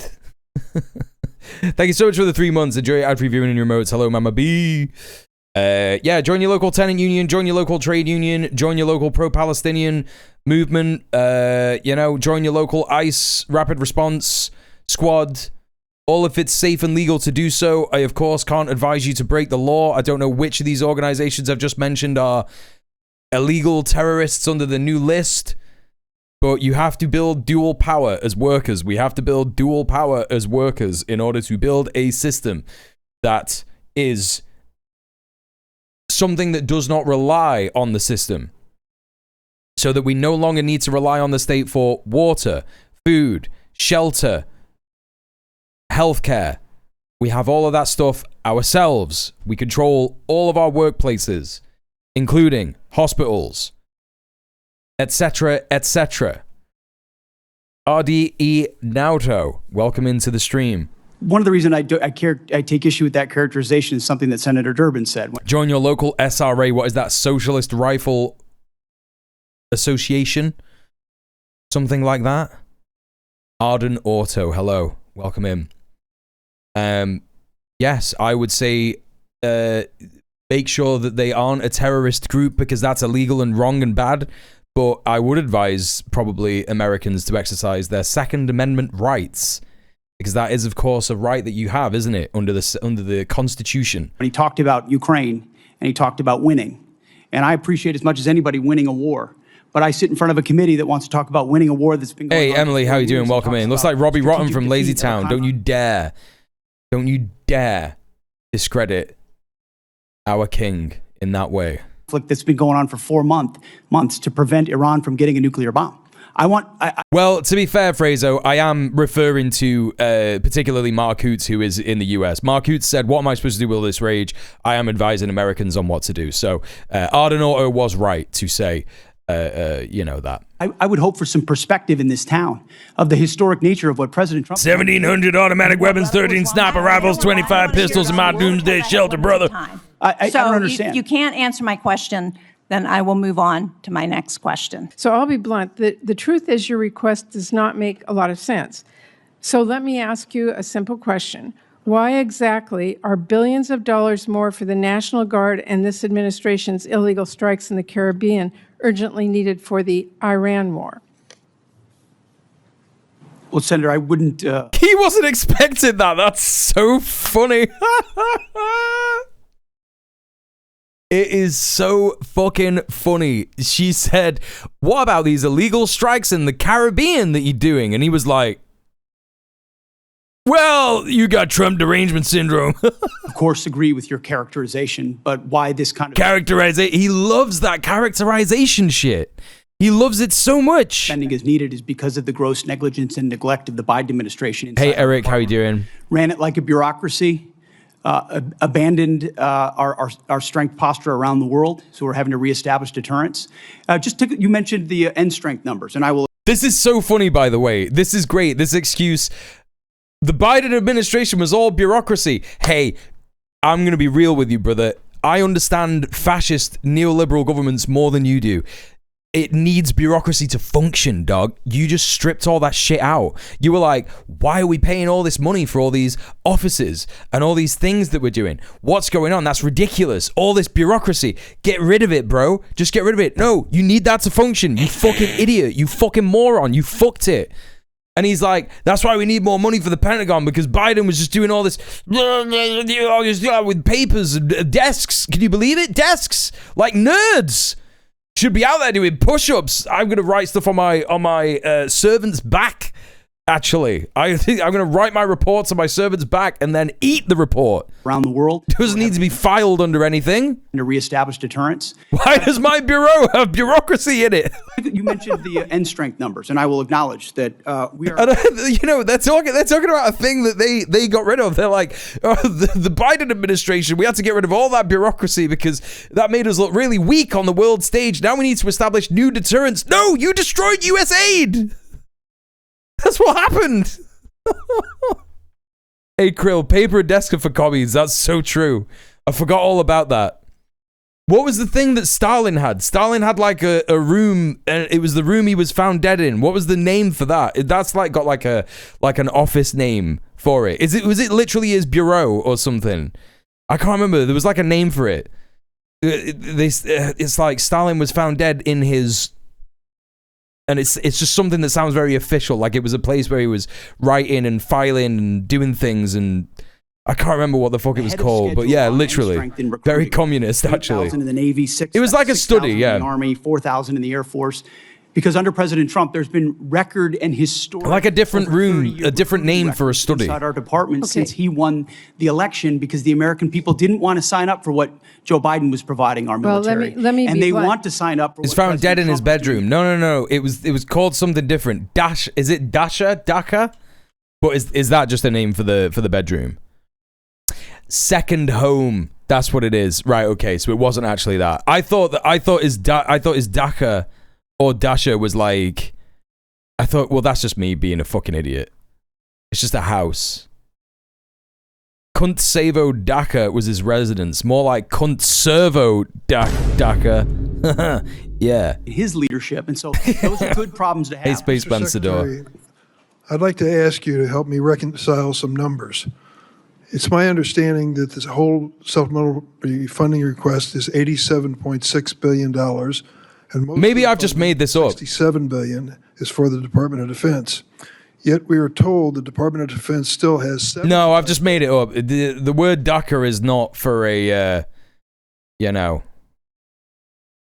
The word ducker is not a, you know.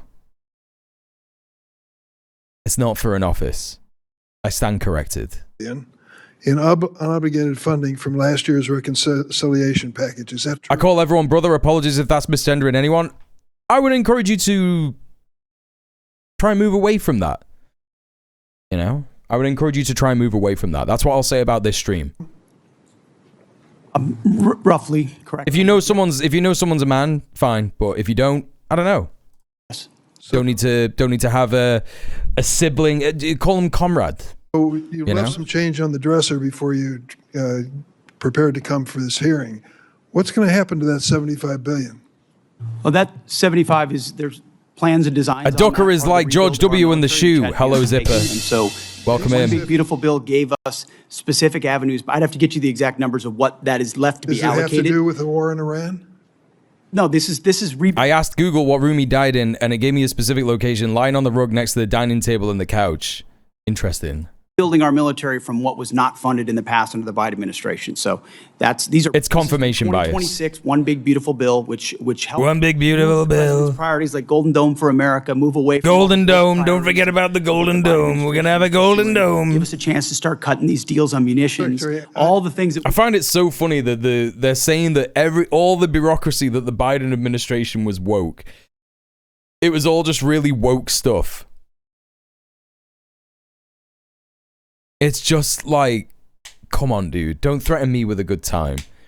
If Biden was doing loads of woke stuff, Harris would have continued that, and she would have got elected. the president wanted It's not us how to this focus on goes. Shipbuilding, hypersonics. I mean, the Biden administration ignored hypersonics. They just decided to pretend like that technology didn't exist and we shouldn't invest in it. There are things. I don't know what Lloyd Austin did for 4 years. I really don't. Well, I'm sure the amount of neglect, the amount of stale. No, you just don't know what he did for 4 years. That's all it is. It doesn't mean that he neglected anything. He probably was doing his job to the degree that every U.S. Secretary of Defense has done for the last fucking 250 years. He was probably doing it to the same degree of accuracy and, so-called professionalism that every other Secretary of Defense has done for that amount of time. But you just don't understand what that work meant because you're an idiot, bro. Because you are a fail son. You're a podcaster. Like, you just don't know what the fuck anything is, dude. You've had a sheltered life. You haven't had to learn anything. You've never been under any pressure to learn or understand anything beyond your fucking nose. And so you're just like, I don't understand what any of this stuff is. Why don't you just get money, pay for gun, go war? Why don't you just do this? Bureaucracy. Proceed if I might. It was staggering when we took over. So This is what I'm saying. Biden's cabinet were all perfectly capable imperialists. The genocide of Gaza happened under Biden. This all happened under Biden. That is the work of an imperialist. Beautiful bill gave us Let a me chance interrupt to get your caught speech back for a up. minute, Mr. Secretary. It's my turn to ask questions. I've been listening patiently while you made your presentation. You estimated at one point that the cost of the war in Iran was $29 billion, but then added a caveat that there was a replacement of munitions, for example.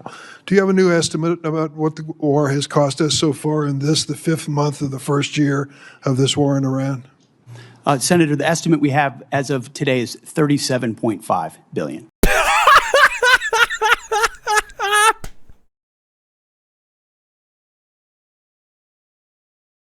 Utter cope. Utter cope. There is no way it's that. No. That's not why I'm laughing. It's way more than that. It's way more than $37 billion. It's way more than that. It's way more than 100 billion. It's way more than 100 billion. Iran has destroyed priceless radar infrastructure in the fucking region. Priceless infrastructure in the region for the USA. 4mm missile for hitting drones. Correct. Think about how much interceptors they've used. Not just like all the interceptors that the UAE and the Gulf countries have had. That's all American stuff. That's all American. Yeah, outside of this, easily over 100 billion in assets. Hundreds of billions. Could be closer to $1 trillion. Like, what you have to remember, chat, is that they have $1 trillion budget. Yeah, $1 trillion budget. That's an unfathomable amount of money. Can't even comprehend it. And now he's like, we need $1.5 trillion more, actually. So you're telling me whatever they have in the budget right now, it's not enough. Yeah? So you got the budget that accounts for maintenance, repair, wages, training, everything. You name it. No, exactly. That's what that previous person was saying. The money for repairs hasn't even been spent yet. It's not even happened.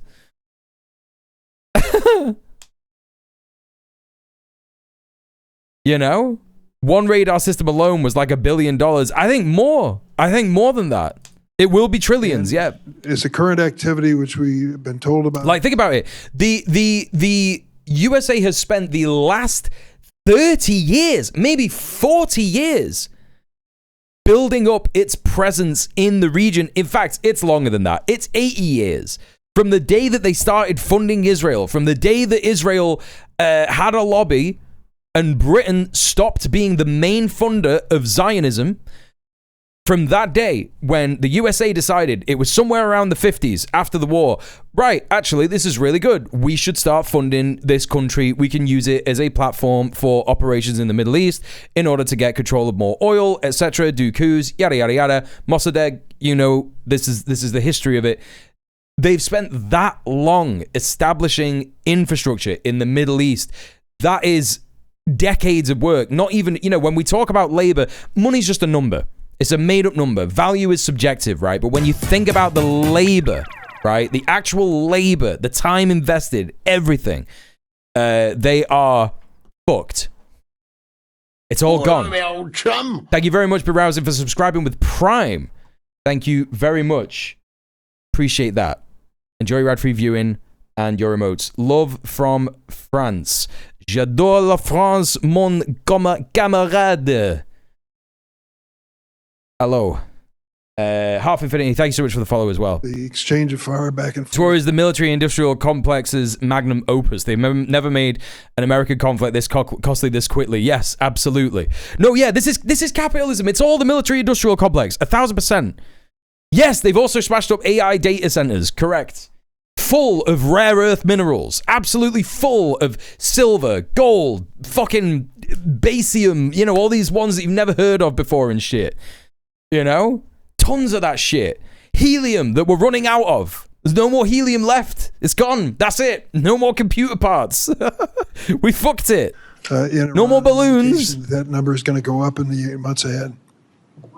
Some of that number captures additional O&M, mill pay, and other that would be anticipated through the fiscal year. So some of that anticipates what costs would be going out in the future as well. So the new number you've given me is what?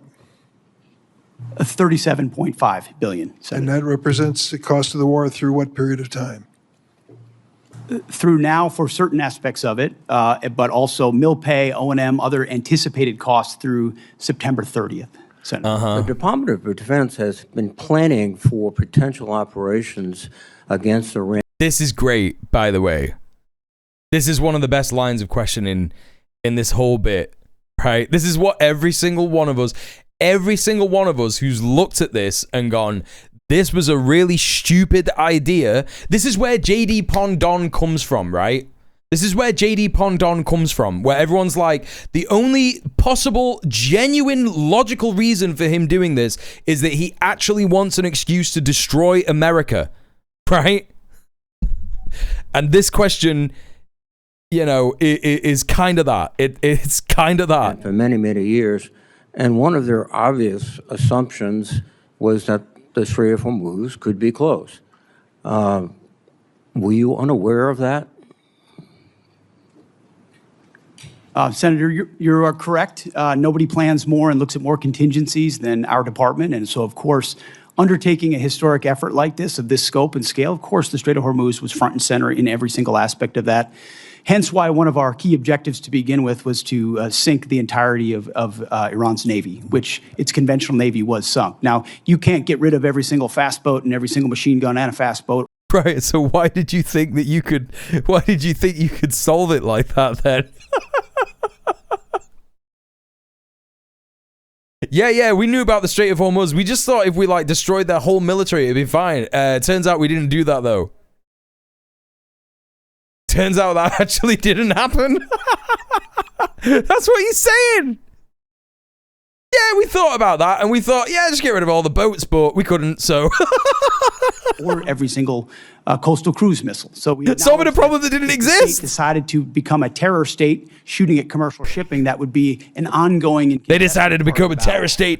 Terror state, brother. To mine international water. So one side weaponized the strait, and we've been fighting back. Completely aware that the Strait of Hormuz could be closed, and obviously sinking their ships. Yeah, our ships also just have toilet malfunctions on the regular, and fires in the laundry rooms. And actually, when they turn around too fast, jets that cost billions of dollars fall off them every time. Has not affected their ability to effectively close the straits. We had U.S. boats that surrendered to Iranian ships under the Biden administration. So their Navy. Guess what? Guess what? Every single military thinker in history will never tell you that surrender is a bad choice when there are no other choices. Do you care about, I don't know, losing men, losing ships, losing XYZ? I don't want to hand it to Biden. I'll never hand it to Biden, but that was a much more sensible military decision than we're just going to keep bombing places where we think they've got missiles, but actually they don't. And they keep moving their assets around all the time, so it's impossible for us to know where they're firing shit from. And they have a mosaic command structure, so even if we take out one base, there's 50,000 other bases and 100,000 other commanders who are simply ready to continue their orders as they were. Absolutely absurd. Completely absurd stuff. Oh, under the Biden administration, our ships surrendered. Okay. We're talking about now. What do you mean? He was effective in expeditionary we're talking ways about a war you started. Not He's saying we're talking about now. Oil was flowing freely. There was no conflict. We weren't losing personnel as a result of Iranian actions. So your fallback to the Biden administration is just a very, very obvious excuse for what I think is probably, as you described so often, gross negligence. You did not fully inform the president that you would be in a situation where the Strait of Hormuz could be effectively closed, oil prices could surge, and effectively the Hey Al, how you doing? Could maintain Senator Reid on smoke. Yeah, strike back as they are right now. They just killed some of our servicemen last weekend. This battlefield and all. I still can't get over that video, chat. I'm sorry to people who missed it. We played it right at the start. I can find it again because Crescent put it in the Discord. Where did you put it in? Is it in general? Where did you put that video, dude? Are you still here? Photos, videos? Oh shit, where did you put it? Totally lost it. I can't stand the annoying tactical style words he constantly employs. Wait, what do you mean by that? Where did Crescent put that video? Warfighters! In the politics, let's get political. Oh, you're right. Sorry. Yes, you're right. Thank you. Right. Just for people who didn't see this, right? This is according to a number of different news networks. We watched this before. We don't think it's AI. It looks pretty solid. First thing to look at if you think that something's AI is the letters. One of the first things that you see in this video Well, I'll get into that in a second, but this is supposedly footage from a US service person in Muwafat al-Salit Air Base in Jordan that was hit by missiles. This is where the announced deaths of US service members has happened. And this is footage of them evacuating the base during an Iranian rocket attack. So one of the first things that you can see, show it to you in a second, and it's incredibly funny. Okay, defibrillator. It's spelled correctly. The letters look normal, right? There's a little bit of JPEG, MP4 artifact in here. I think this is a recognizable brand. I think this is the same defibrillator company that like is in my building, maybe. It's not a Palestine flag, it's the flag of Jordan. That is the flag of Jordan. The flag of Jordan is the Palestinian flag with a little star on it. And also, yes, the funniest thing about the defibrillator case is that there's nothing in there. Yeah, they are, they're looking after their boys. They're looking after their troops. They're looking after them. Now, this isn't the funniest bit, chat. You just wait and see what happens. Now, this is the evacuation, right? This is the evacuation. It's been used. Yes, no, absolutely. It's definitely been used. That's why it's not there. Someone had a heart attack 4 months ago when they were getting bombed, and they haven't replaced it because they haven't got the dough. They can't get, you know, that bureaucracy that Hegseth is talking about. We trimmed out all the bureaucracy with the Biden administration. They were doing it bad. Blah, blah, blah. All that bureaucracy was supposed to make stuff like getting a defibrillator on a U.S. Air Force base doable. They can't do it anymore because they fucked all that shit up. They don't have any money. Right? So then they go outside. Now, this is fucking crazy, man. I'm going to show you this when it lights up, right? I'm just going to skip ahead. There's like a rocket blast or something, or a camera that goes off. Chat, what we're seeing here is a bunch of sandbags, right? A bunch of sandbags on an overground bunker. Yeah? Now, let's have a look at what it looks like when we get inside there. Okay. First thing to note, that's the thickness of the wall. Chat, they're in a shipping container. But Mule, the defib is missing because the Dems didn't approve a $3 billion budget request for a new one. Yep. Yep. Exactly. They are in a shipping container, chat, covered in sandbags. This is the most ineffective fucking bomb shelter that you could ever see in your entire life. It's insane. Look how thin the fucking... Who could be asked with this? And that answers the question, why did this person film this? Right? Why did this person film this? Yeah, it's a coffin. That's not a bunker. People experience this and go back for more. No.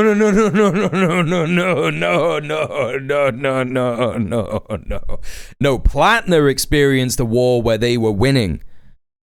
No. This is different. This is fucking different. I don't think any of these cunts are going back after this. It's a cope coffin. Exactly. Yeah. No, these guys are fucked. So, yeah, this is why, you know, this is why this video is out there. Like, look, there isn't even, like, insulation between the outside and the inside. There's all this gravel at the you know? My God. Right? Insane. Just completely insane stuff. So, you know, I think, it's just a pop-up tent from Argos. Like, what is happening, bro? And, like, look at the amount of people. Like, look, you can see down one end of it. It does not even go into the ground, man. Where is that? You can see, like, a shot where it, like, shows you the other end of it. Yeah, and I think this video got out there because this person was basically saying, you know, look at the state of my fucking bomb shelter, dude. Look at the fucking state of my bomb shelter. Like a bit in a minute where there's like a light. shining down the other end of it, and you can see like the length of it. It's not even big enough to support like, I don't know, what, like 500 people or something. These should be underground. If we're talking like tactics, how to stop people from getting bombed, how to stop people from getting blown to bits by missiles, Iranian Qadam Shah 4s, Fatah 1s, Shaheds, you know, they need to be fucking underground. And they ain't doing it. Dynamics of it, of which the chairman and I are responsible for ensuring the president understands every branch and sequel of what could happen, and we did. For them to be jury-rigging shelters with connexes and sandbags means all the concrete shelters I remember are gone. Oh my god, it's hitting home, yes. The fact that those contingencies all were part of... Basebag Worm says, I guess these are considered buffed-out sandbags. I don't know what that means. That is all the more reason why President Trump deserves the kind of praise he should No wonder you had soldiers shove socks and t-shirts in those toilets on that battleship. 1,000%. There's going to be way more of that we hear about, you know? There's going to be way more about that that we aren't hearing at this point, you know? Making this effort, having the courage to ensure that crazy Islamists can't have a nuclear weapon to hold us at issue. And he's been willing to stay committed to that regardless of the challenges. Excuse me. So he should be praised. He should be praised for starting war without authority, creating a situation in which the world economy is suffering tremendously. We have to have extra money for our farmers, and we have no outcome, at least no realistic outcome in sight yet. We need some hard answers and some straight talk. What'll happen, Pete? Senator, I would agree with the chairman, but the likely outcome is they would try to impose their will on the waterways in ways that the world would not. Oh, you're being sarcastic. Yeah, no worries. Yeah. Call it a toll, call it a fee, call it an exchange, call it control. They would do something that they would try to hold it at issue. Yes, sir. Would they try to commence development again of a nuclear warhead? Part of the reason President Trump had to have the courage to do what he did after Midnight Hammer is that they didn't give up their ambitions even though their nuclear sites had been obliterated. So this is a regime hell-bent on nuclear ambitions, and Guys, President Trump's been willing to go answers. after it. We need straight answers. Do we have the ability to destroy whatever is underneath Pickaxe Mountain? By the way, this whole Pickaxe Mountain thing that they keep going on about, there is just no confirmation that there is anything important under that particular mountain. I don't even know if it's called Pickaxe. Chat, does Pickaxe Mountain sound like an Iranian name to you? Metal Gear. Metal Gear is underneath Pickaxe Mountain. Senator, a lot of our capabilities are classified, but if anybody in the sounds world like a Dr. Evil base. That's what I'm saying. Anything on God's green earth, it's the United States military, the most powerful military in the world. It's all about options and trade-offs. So, shall we do a quick Google chat? Should we do a quick Google Maps? Pick Ass Mountain. Am I right? Correct, Ash. Welcome in. Should we do a quick Google Maps?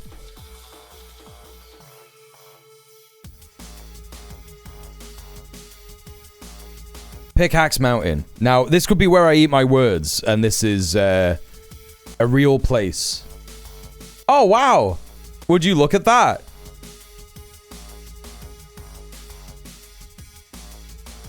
Google Maps can't find Pickaxe Mountain. Make sure your search is spelled correctly. It's just dog shit. It's just dog shit nonsense. Yeah, what's pickaxe in Farsi? Let's try and use Google Translate. Google Translate English Farsi. Oh, of course, they don't call it Farsi. They call it Persian. Okay. Pickaxe. Kalang. Okay. Kalang. Take a little look now.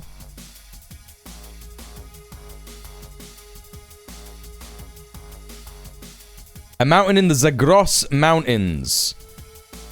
Isfahan province. So it's Isfahan. It's the Natanz nuclear complex. It's that. It's just still that. They're just still going on about that. That's ridiculous. That's what that is. So hang on. Kalang. So Natanz Isfahan is like, if I remember rightly, it's here somewhere.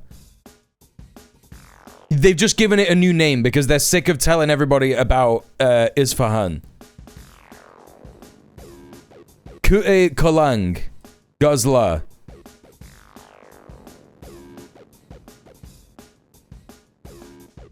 Kue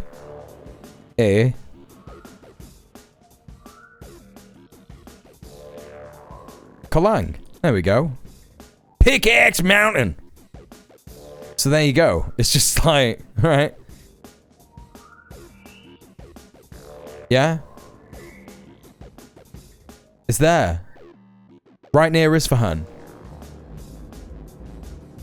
Yeah, what the fuck is this picture, bro? Why is that? Why is that? B-52 bombers. B-52 bombers. That's so funny. Our beautiful B-52 bombers. We hit them. We hit Kue Kalang. This is us at Kue Kalang. We took a picture. We took a selfie. We had the flag flying in the background. God, that's fucking funny, man. Oh, that's fucking funny as fuck, man. Welcome in, Reach Sheebs. How you doing? Living in America for 40 plus years. I don't recognize our country anymore. I'm going to be real, new chatter. Welcome in. It's good to see you, but I think you just weren't looking. Marunami, welcome in. If we attack the mountain, do you think Iran would attack Dimona since Israel is the one pushing for this again? Israel is not the one pushing for this. They are pushing for this. They aren't the only one. You need to remember, and I will constantly say this at every turn, the US wanted to do this. Trump wanted to do this. Trump wouldn't have done this if he didn't want to, right? This is in the interest of the USA. It just currently is going very badly because the USA that's doing it is not a very smart one. Okay? It's as simple as that. Iran will probably not attack Dimona because Israel is not currently attacking them. Israel is being very smart because they know if they attack Iran, Iran will retaliate and they will get battered as they were getting battered 4 months ago. There's a reason that Israel has been very quiet and they haven't even really been doing anything in Lebanon. That is because they've been getting battered by Hezbollah. They were battered by Iran. And of course, they keep trying to cope by saying things like, oh, we've got loads of interceptor missiles. We got loads of interceptor missiles in stockpile. We're never going to get hit by Iran. It's all, it's fine. So yeah, no, they will, if Iran is going to continue to attack the Gulf nations surrounding it that are enabling the attacks to happen on its soil, right? That's what's going to happen, you know? Yeah, Israel is a satellite state. That's the best way to understand it, you know? And if you're sat there and you're saying, well, Mule, you listen to Iran and you think that Iran is a reliable actor and a reliable commentator on this stuff, and they are saying that this is Israel's war, it's the Benjamin Netanyahu's war, it's the Zionist regime's war, and all this kind of stuff. Yes, that's very, very, very effective propaganda to use, and that's why Iran is doing it, because Iran knows that America has completely changed its opinion on Israel. And, you know, look, it's working. It's working on you. It's working on you. And I'm not saying that Iran is doing some kind of evil propaganda in that respect. I'm just saying that's how effective it is. Because everybody is ready to admit that Israel are evil and they're the bad. You know? They are the bad. They're using the name Pickaxe Mountain because Trump thinks it sounds cool and it will resonate with stupid Americans. Yeah, 1000%. Absolutely. Yeah, 1000%. We're not saying Kalang. That's not our language. Speak English if you're in America.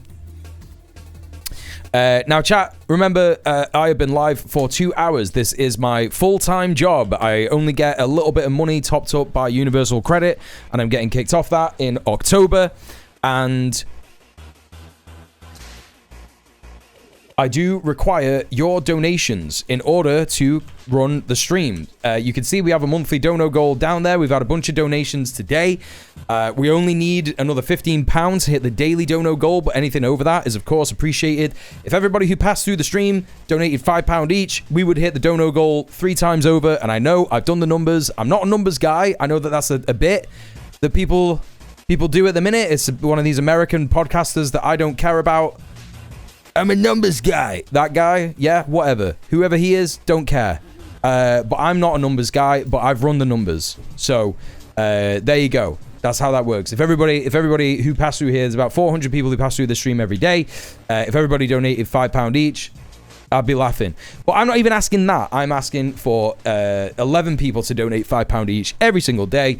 And if you add that up throughout the days that I stream in the month, it doesn't come close to that. So please consider doing that. If you can't afford to donate, don't worry about it. You can go and retweet and repost the Go Live post, Go Live tweet, repost, retweet, like, comment, subscribe. Press all those free buttons and you can help me in that way as well. There is also an ad that is going to come in 8 minutes. So if you don't have an ad blocker and you want to miss the ads, hit me up. I got you, but you have to follow me. Well, okay. I just didn't know that you streamed, dude. Oh, I didn't know there were these necessary hoops to jump through to get the coveted Timmy Casey dono. Oh, on Twitter. Oh, right. Yeah, of course I'll follow you on Twitter, dude. Yeah, don't worry about it. Do I not already follow you on Twitter? I'm sure it doesn't matter. If I don't follow you, I'll follow you. That's fine. That's not a problem. What was I going to say? So yeah, please consider donating to the stream. There's the call to action. If you want to miss the ads and you don't have an ad blocker, please consider subscribing. You can use your Prime sub for a free sub. And that means that some money will come to me as well. There you go. Thank you for listening and thank you for watching. Let's take a look at the rest of the news. What do we have here? We have Al Jazeera report on yesterday talking about U.S. attacks on Iran. Smoke scene rising after reported explosion. Let's have a listen and a look. Chat, always remember when we watch Al Jazeera, we've got some new people in the chat tonight. Really appreciate you stopping by. The important thing to remember about Al Jazeera is that they are Qatari state media and they will be doing propaganda via Al Jazeera English and Al Jazeera Arabic in slightly different ways. The Arabic channel appeals to the Gulf states more. The English channel appeals to the USA, Europe, and the white Western world, the white Western imperialist world. And so when they report on things, particularly the Iran war, they will report on it in a, a manner that supports empire very slightly, right? I understand not take Iran at their word. It wasn't Iran. I heard this wrong. Quoting CNN. Quoting CNN, Israeli intelligence believes. Okay, I gotta stop you there.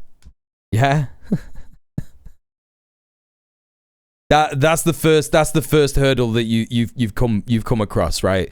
The first hurdle is CNN, capitalist news network. The second hurdle is Israeli intelligence believes. Yeah.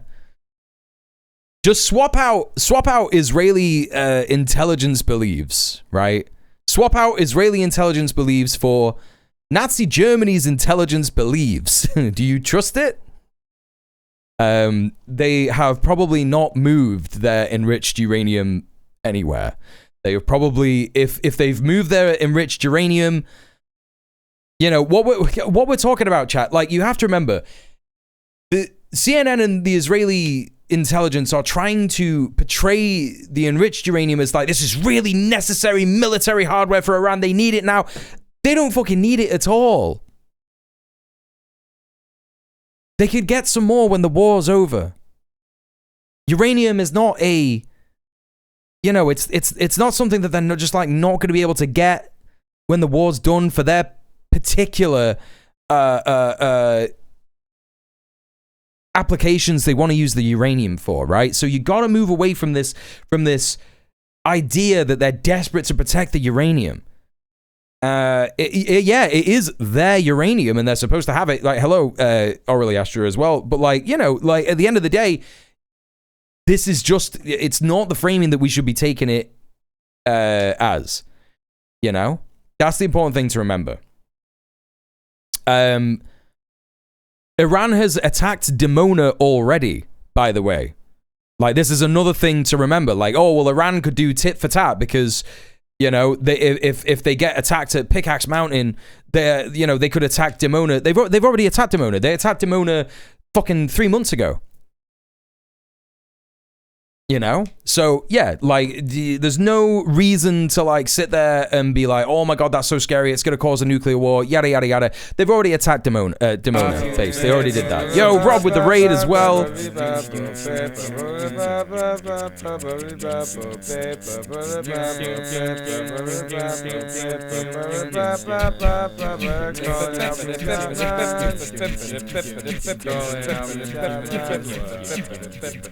Rob, thank you so much for the raid and welcoming Rob Raiders. If you don't know me, if you're coming in from Rob's stream and you don't know me, my name is djmuel. I'm a leftist political streamer from the UK. I am, in fact, someone who comments on the news and on geopolitics from a anti-imperialist and a communist perspective. That's what we are doing. We're currently obviously looking at the Iran stuff. You probably had a look at this with Rob as well, so I'm sorry if you're hearing some repeated stuff, but you get to hear a different white guy comment on it. I'm a different white guy, yeah? And that's what counts. Everybody, please go and follow Rob Rousseau. If you like my politics, you'll love his politics. And we've got Unelectable Airwaves in here as well. Long time no see. How you doing? Everybody go, please go follow Unelectable Airwaves as well. Another comrade here on Twitch. How is everybody doing? Welcome in. I think I've spelled that right. Unelectable Airwaves, there you go. Just chatting. Welcome in, Dr. Maga, Vegan Meat, Alejandro, Unelectable, Diego. Hello. How are you all doing? It's good to see you. Yeah, we are just talking about the CNN narrative. We got him to smirk, folks. He liked the raid message. Don't let him tell you he didn't. The only reason that I smirked is because this is the classic banter between Rob Rousseau and djmuel. Two commies from two different parts of the Imperial Core taking the piss out of each other's accents. That it's the great big joke that's happening. You know, obviously I talk like this. It's a bloody raid, isn't it? And Rob talks like this. Hello, I'm Rob Rousseau. You hoser, take off, eh? So that's how you know. Commies from different mommies. That's great. That's great. So, yeah, nice one. Broadcasting live from Manchester, London, England. Correct. Right, yeah, so let's get back to it. I was just talking with a chatter about the Dimona site in the CNN narrative and the Israeli narrative that, you know, apparently there needs to be, oh my god, you got to be careful. If this happens, they're going to strike Israel, they're going to strike Dimona in Israel, and they can't do that, and blah, blah, this, that, and the other. And they've already hit Dimona. They already struck Dimona 3 months ago. They didn't need an excuse to do it. It didn't happen because they were getting bombed by XYZ. Iran is very smart. Iran knows that if Israel isn't attacking it, it's not much of a threat at the minute. Yeah? So that's where Iran is standing at, in particular, in its stance. It obviously knows that Israel is no threat to anyone at this time. They've been battered by Hezbollah. They've been battered by Iran. And the kind of damage that was being reported during that time amongst the massive military censorship in Israel goes to show that the damage was probably completely extensive, and they are taking time to try and repair and restock some of the necessary defenses and rebuild some infrastructure. That's probably what they're doing. So that's why they're not attacking Iran. That's why they're not attacking Israel at the minute. And Israel is probably, if Israel's intelligence services are saying to CNN, oh my god, we got to be careful, we got to worry about Dimona, that means that they're trying to repair the damage that has been done to Dimona. That's what that says to me. And they're saying, please, USA, don't do anything that could endanger our Dimona airbase. That's probably the reality of it, right? So, you know, because these people are not smart. They're not smart. The military says it's begun an 11th consecutive So that's my take, strikes against Maru Nami. Iran. Attacks are taking place across the country. Iranian media is reporting air defenses have gone off in the capital, Tehran, which so far has not been targeted in the latest round of escalation. Tabriz in the northwest has been targeted for a second straight day, and explosions have been reported on Iran's southern coast. Well, a blast has also been reported in Bebaran. That's sorry about the brotherphobia, eh? A video from the area shows a large plume of dark smoke. This is the real racism. Al Jazeera's Tahid Asadi joins us live. Britain isn't responsible for anything. Tahid, so Iranian media. That's the thing you have to remember. Air defenses were activated in response to what it called hostile threats. What more can you tell us? Yeah, they think we could win with more strikes. Yeah, it's incredibly stupid. Yeah. Well, indeed, over the past 1 hour or so, we have been able to hear the sounds of massive explosion here in the northwestern of the Iranian capital. Also, Small Bean Pedo Island, yeah. We know that also in the eastern area, diseased swamp pedophile island. The same issue at the activation of the air defense system across the Iranian capital again. And of course, we don't have much detailed information about the if any attacks have happened, but the latest again from the official sources is that they have been activated due to some hostile actually objectives, and this is not just for the first time. We know that during the course of this new round of escalation, once we had the same actually issue of the activation of the air defense system across the skies of the capital. Yeah, and Tahid, the U.S. military, CENTCOM, has just released a statement saying they've started an 11th night of attacks on Iran. Talk to us about what's happening outside the capital. Yes, indeed. This is yet so I think that this is from yesterday, chat. Just to be clear, I think this is from yesterday. Another night of exchange of fire, as also the Iranian side is talking about their retaliatory strikes targeting U.S. military assets across the region, including in Kuwait. But speaking of the country, we know that the southern coastal cities of Iran have been witnessing the sustained nature of this campaign of airstrikes. According to the latest that we have, we know that Tasnim news agency reports that in the city of Bushehr, in the vicinity of city, explosion sounds are reported, and that is critically important given the fact that Bushehr hosts the nuclear power plant for the country, and that runs the risk of the environmental potential damages, even though so far we don't have confirmed information about the attacks targeting the plant itself. Also, we know that in other cities in Khuzestan province, two important cities, as you mentioned earlier, the one Behbahan and also another one, Omidiyeh, which is important, seeing that it hosts some of the energy infrastructure of the country. Attacks and airstrikes are yeah, this guy, yeah, he's got an interesting accent, but wait until you hear the Kermit guy. Reported also in the city of Mahshar. We know that the same reports are coming in Hormuzgan province. We've got some initial reports, but still later on, the local authorities came out to deny any attacks taking place up until the moment. And also, we know that in Tabriz, in the northwestern parts of the Iranian territories, far from the southern coast, indeed, similar incidents are reported. And Tahid, how have Iranian officials been responding to these nightly U.S. airstrikes now in their 11th Hello, night? Mr. Sweet Sour. Munition manufacturing companies win with every explosion, and as the elites have shares and dividend releases in and from those corporations, they in fact win too. I have a question for you. How sustainable do you think that winning is when they are in fact not winning?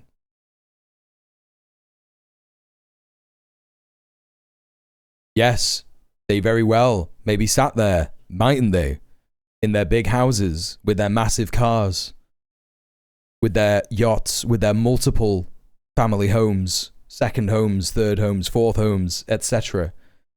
But how sustainable is this when in fact the USA, the capital of capitalism, is in fact losing a war very badly, and is probably going to lose more than they've ever lost in their entire fucking history. This is actually not for the first. I say they should enjoy that temporary pleasure. First time, but the message that we can hear from the political establishment all in all is that hey Ashley, what's up? Resilience and defiance. And every time an attack takes place, Iranians are coming out to say that there are going to be retaliations, there are going to be the losingest empire in history is true. Continue to strike back. Yeah, what they've already suffered is catastrophic for them. Yeah. The American military assets across the region. The latest, as I mentioned earlier, was the U.S. military assets in Kuwait, not for the first time again, but also they are saying that there are going to be no de-escalation as far as the American airstrikes continue to target the southern coast. Right now, there is not much of talks when it comes to potentiality for diplomatic engagement, but what we see hey, Pretty By Goof, how you doing? Based on further Stuck on mobile at work, hope you're doing well. Ashley, we have been hearing from some military sources saying that in case of the continuation of these attacks, Iran's approach is going to shift from actually defensive approach to a rather offensive approach, running the risk of what Iranian sources and Iranian... Yeah, this is the reality, right? Iran is currently saying, and this is according to Iranian sources, that they are going to just choose whichever targets they want to choose. So Trump came out with this, and I think that we looked at this before, but I can't remember. Or someone said it before or something. From this point forward, anytime the Islamic Republic of Iran shoots at a ship in the Strait of Hormuz, whether it be by missile, rocket, drone, or any device or weapon, the United States will bomb and destroy one bridge or power plant, including those located next to or in the capital city of Tehran. Thank you for your attention to this matter, President Donald J. Trump. He's consistently calling the Islamic Republic of Iran, by the way, at the moment. I don't know if that signals some kind of respect or whatever, but it's a notable observation, significant observation. It's not something that he's done. And here's the reality of, do you remember when he said yesterday, we bombed a bunch of roads, we destroyed infrastructure that's going to take them years to repair and stuff like that? This is apparently footage from inside Iran that shows them already repaving the roads that have been damaged. Now, chat,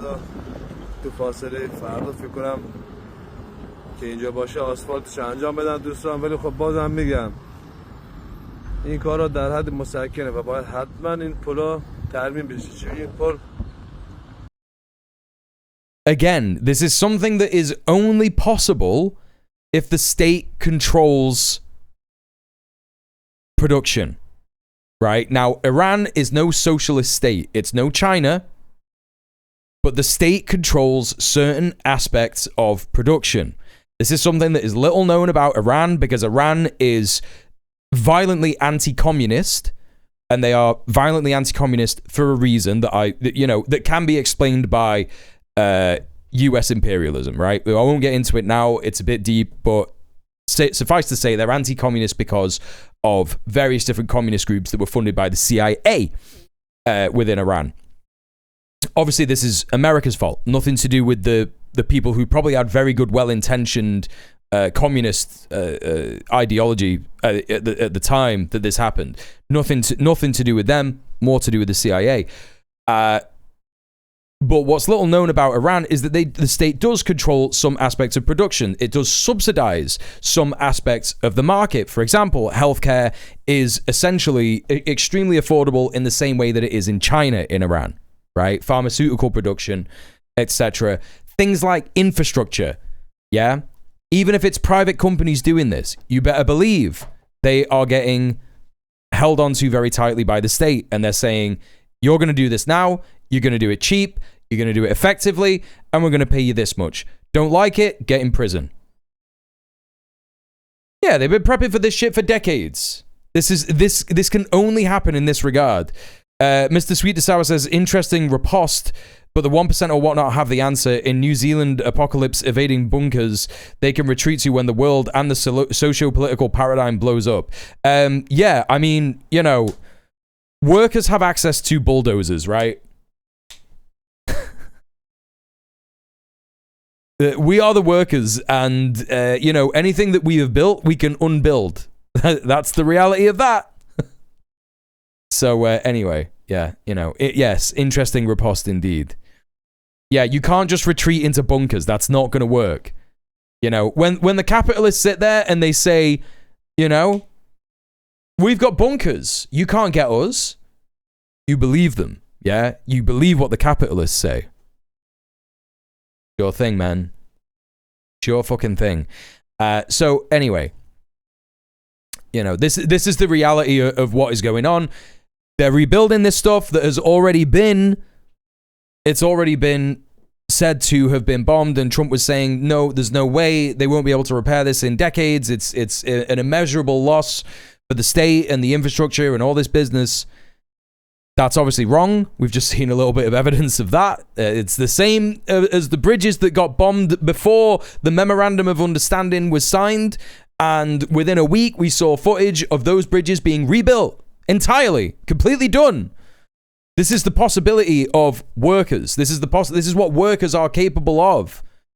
And it's what the state is capable of. If the state cared, you know, and we should be looking at that stuff in our countries, where my fucking neighborhood in the city center, yeah, is full of potholes, full of shit, unaffordable rents, can't get a fucking NHS appointment, all that shit. If you get an NHS appointment, they fob you off, all that stuff. We should be looking at this shit and going, hang on a minute. These motherfuckers have been sanctioned out the arse. No fucking trade allowed with any of them.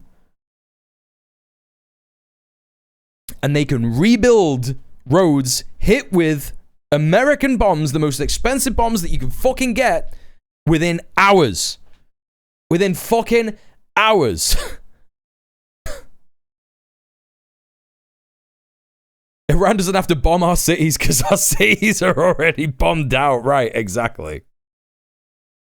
Imagination Ebook, hello. The oligarchs are scared too. That's why they want robots, because the human bodyguards would slit their throats instantly in an apocalyptic scenario. Correct. They aren't stupid. Some of them are extremely stupid, but a lot of them understand this reality. I think, you know, at the end of the day, it doesn't matter what they say. The reality is what it is. However, they is the best bunkers billionaire money could buy. Just say that you love billionaires and you believe everything that they say. Guess what? Billionaires going to be in a bunker when the revolution happens? Great. I don't want to hear from her ever again. They can stay. They can stay in there. I don't care. What is your point? What's your point?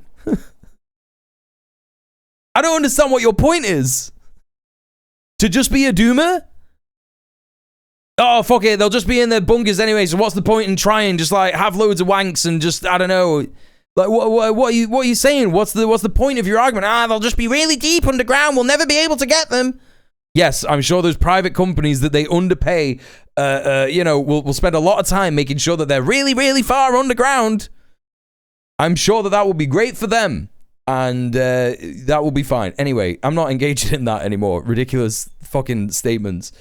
Okay, so as I was saying, Iran is displaying that they can repair this stuff whenever they want because of the state control over various aspects of the market and production.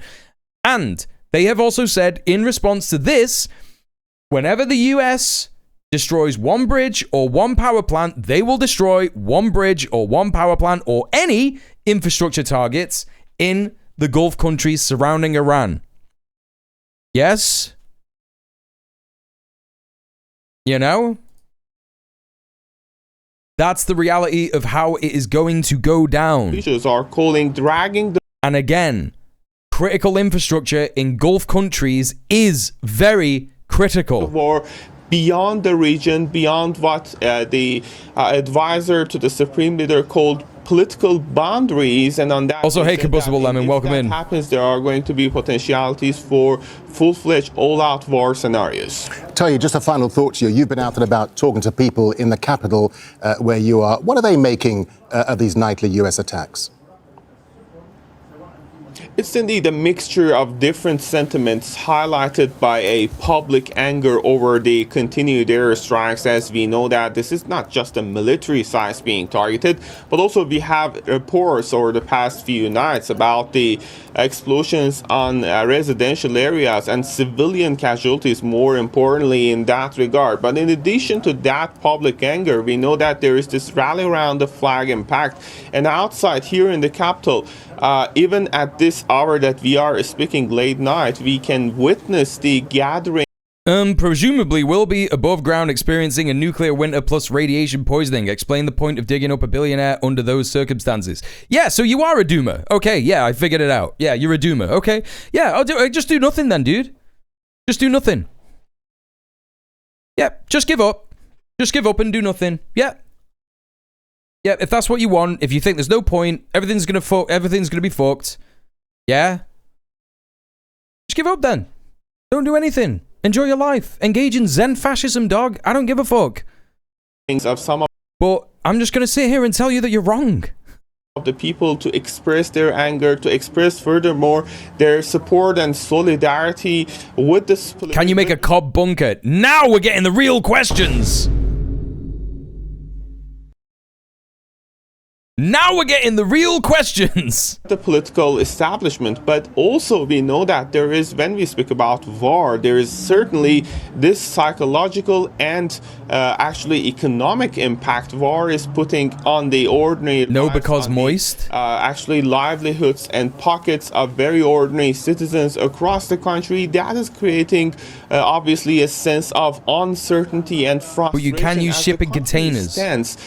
Why is a cob house moist? What if you use the lime technique, the lime cob outer layer technique? Before a dilemma with a damp-proof membrane of confrontation, tiny bit of industrial tech. You know, just a tiny bit. The continued confrontation for not a very actually anticipated period. They don't know how long it's going to continue, or there might be a potential. I mean, what you've got to remember is that the cob bunker,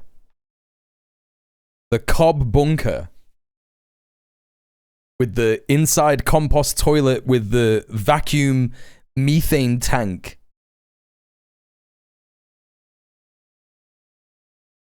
where, you know, that could be dangerous, right? That could be dangerous. Hello, Baldwin, how you doing? What if I use bricks of cocaine? That sounds super illegal to have bricks of cocaine. That's what I'd say. A brick is a brick, am I right? In a hypothetical world where cocaine is totally legal, yeah, absolutely. I advocate for none of this stuff. For diplomatic settlement, for a long-lasting solution, about which I can say people are not that much. I was big into prepping years ago. That was me being a big doomer. Yeah, but you could be a prepper and just live overground in a cool commune with all your mates and farm and shit, and like help the revolution from afar by providing it with free food that you farm. Yeah, that's how you can do that. All right, a little bit of crappy Al Jazeera reporting. What do we got here? This is BBC. Look at this guy. Look at this guy. The guys that they got for the BBC are just so insane looking. Oh my God. Every time it's a white guy, I'm just like, Jesus Christ. Fucking look at you, man. You were a prefect at school. So this is a very funny bit of news, right? US to announce deal allowing Saudi Arabia a nuclear program. Now, this is the first I'm hearing about this, chat. I don't know anything about this. I've not seen any posts about it from reputable journalists or people who have good analysis or anything like that. I just saw this pop up, and I think if it's true, it's extremely funny, because what are they saying? What are they actually saying?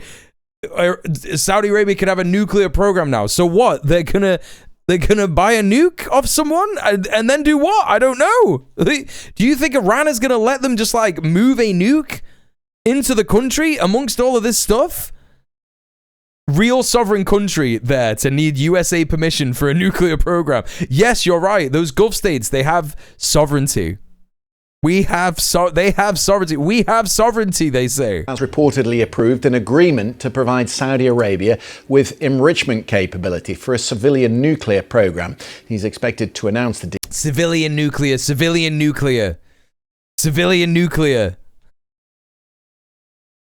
So what, like the same thing that Iran had and also wants? Hello, Devin the Druid. It's true, we've canned non-proliferation. Today. That agreement is expected to last 30 years. It would benefit US firms developing the program. Bro, Saudi Arabia isn't going to exist in 3 years. 30 years is very funny. USA sells a nuke to Saudi, then Saudis nuke Iran, then the USA says not us equals profit. Yes, despite oil production being ruined all over the world because of all the nuclear fallout in the Gulf. No, this isn't going to happen. Chat, there's not going to be any nukes happening in Iran. It's just so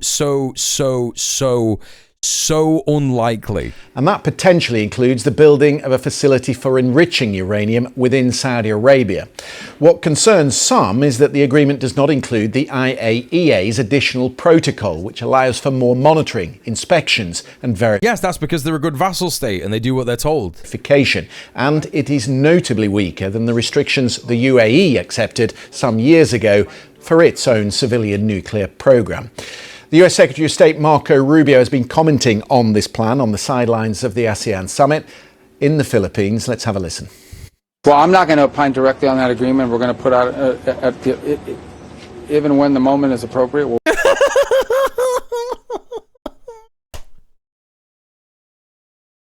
Brilliant. Put out that in writing. We have to do. If you're wrong and I get nuked, I'm canceling my sub. Yeah, feel free. But suffice it to say, the U.S. is not going to reach any agreement with any country in the world. Channel 4 TikTok page doing a good commentary on this, actually. Hey, SD. Saying that they've now lost all credibility. What, now? Now? Just now?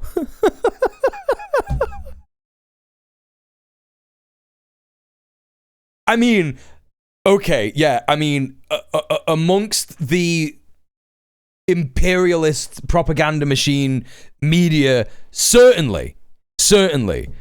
But what, like, amongst people with brains, they lost all that credibility last year when they destroyed the US aid program and completely fucking hamstringed Empire's ability to extend its soft power. The best USA would sell Saudi Arabia a nuclear program like it sold a US base in Qatar. Qatar paid for it, but it's all operated and owned by the USA. Yes, correct. Yeah, absolutely. Yeah. KSA buying the right to host a nuclear program. Yeah, this is essentially true. That leads to the risk of proliferation.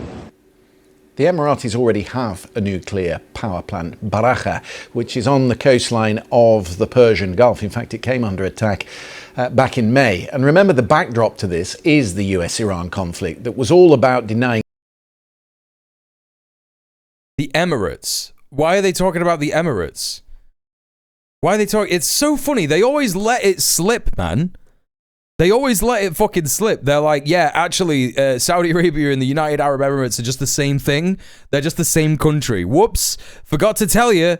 That's why this doesn't make sense to anyone with a brain. Which is on the coastline of the Persian Gulf. In fact, it came under attack back in May. And remember, the backdrop to this is the US-Iran conflict that was all about denying Tehran an ability to enrich uranium beyond the levels that would normally be used Thank you for the follow. Civilian purposes. We've been speaking to our security correspondent, Frank Gardner, on what it all means. First of all, I think it's important to say it hasn't yet been approved by Congress, but there will be some concerns there, particularly of allies of Israel. Israel's obviously no friend of Iran's, and an enemy of Iran's is a friend of Israel to some extent.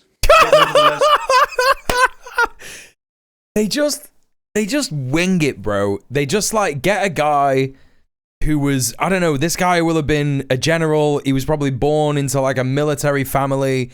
And he's just winging it. Like, they're just like, yeah, we got this guy. He's got a dead posh accent. He sounds like he knows what he's on about.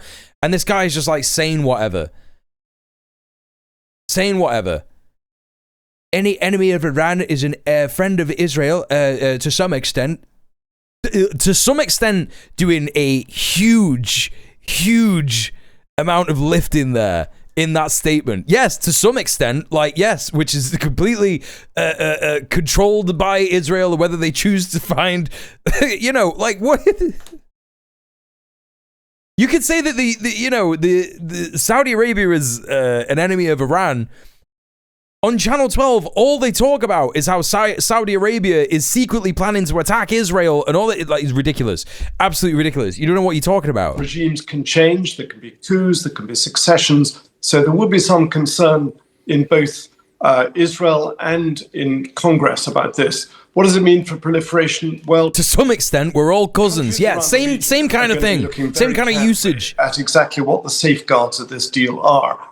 And as you say, there are none. There are no safeguards. I figured it out for you, dog. I did your job for you. There are no safeguards. Let's move on. Than the 2009 deal that the US has with the UAE to develop its nuclear civil program. Now, in the case of the Saudi-US uranium deal, there's going to be a 2-year joint study by both countries into the economic viability of domestic enrichment. Sorry, that's a bit of a... There's no economic viability for Saudi Arabia after any of this, man. There is just no economic viability for the Gulf. It's done. It's over. This is what do they call it? It's a pipe dream now. It's over. The pipes of the Gulf are gone. It's done. Yambu, no more oil coming out of there. Bab el-Mandeb, no more oil going through there. Strait of Hormuz, no oil going through there. It's done. It's Jova. The pipes are calling, correct? They're going to be looking at whether it is practical for Saudi Arabia to enrich uranium on its own soil within Saudi Arabia. This is called a black box deal, whereby the US would have quite a lot of control over how far this goes. And that, I think, will allay some concerns that it's not being farmed out to, say, China or to Russia, who've both... But Frank is a journalist and was injured by militant crossfire in the Middle East somewhere. He can't walk now because his legs were made inviolable. Am I supposed to feel bad for a war criminal because he got killed, because he got fucking, made disabled, killing babies in the Middle East? What is your alignment, dude? What is your political ideology? You follow this stream. Like, when you came in the stream, I wouldn't have been sat there going, I love empire. You're out here being like, oh, just give up, don't do anything. Frank's a journalist. I'm just going to defend everyone who's on the BBC. Like, what's your point? He's not a general, is my point. Do you know what's really, really, really, really, really, really, really, really cool and fun? Pedantry. Everybody loves it when someone is a complete and utter pedant. They love it. Pedantic people are they have the most friends. They're definitely not annoying. Really, really cool. It's got a lot of nuclear personality trait. The US is keeping Saudi Arabia within its strategic sphere of influence, as it were. What is the standard protocol, Frank? That sounds like sarcasm. Ask yourself what the real opinion of pedants is in the world broadly, and then you'll find out. EA when it comes to international inspection. Hello, Vod.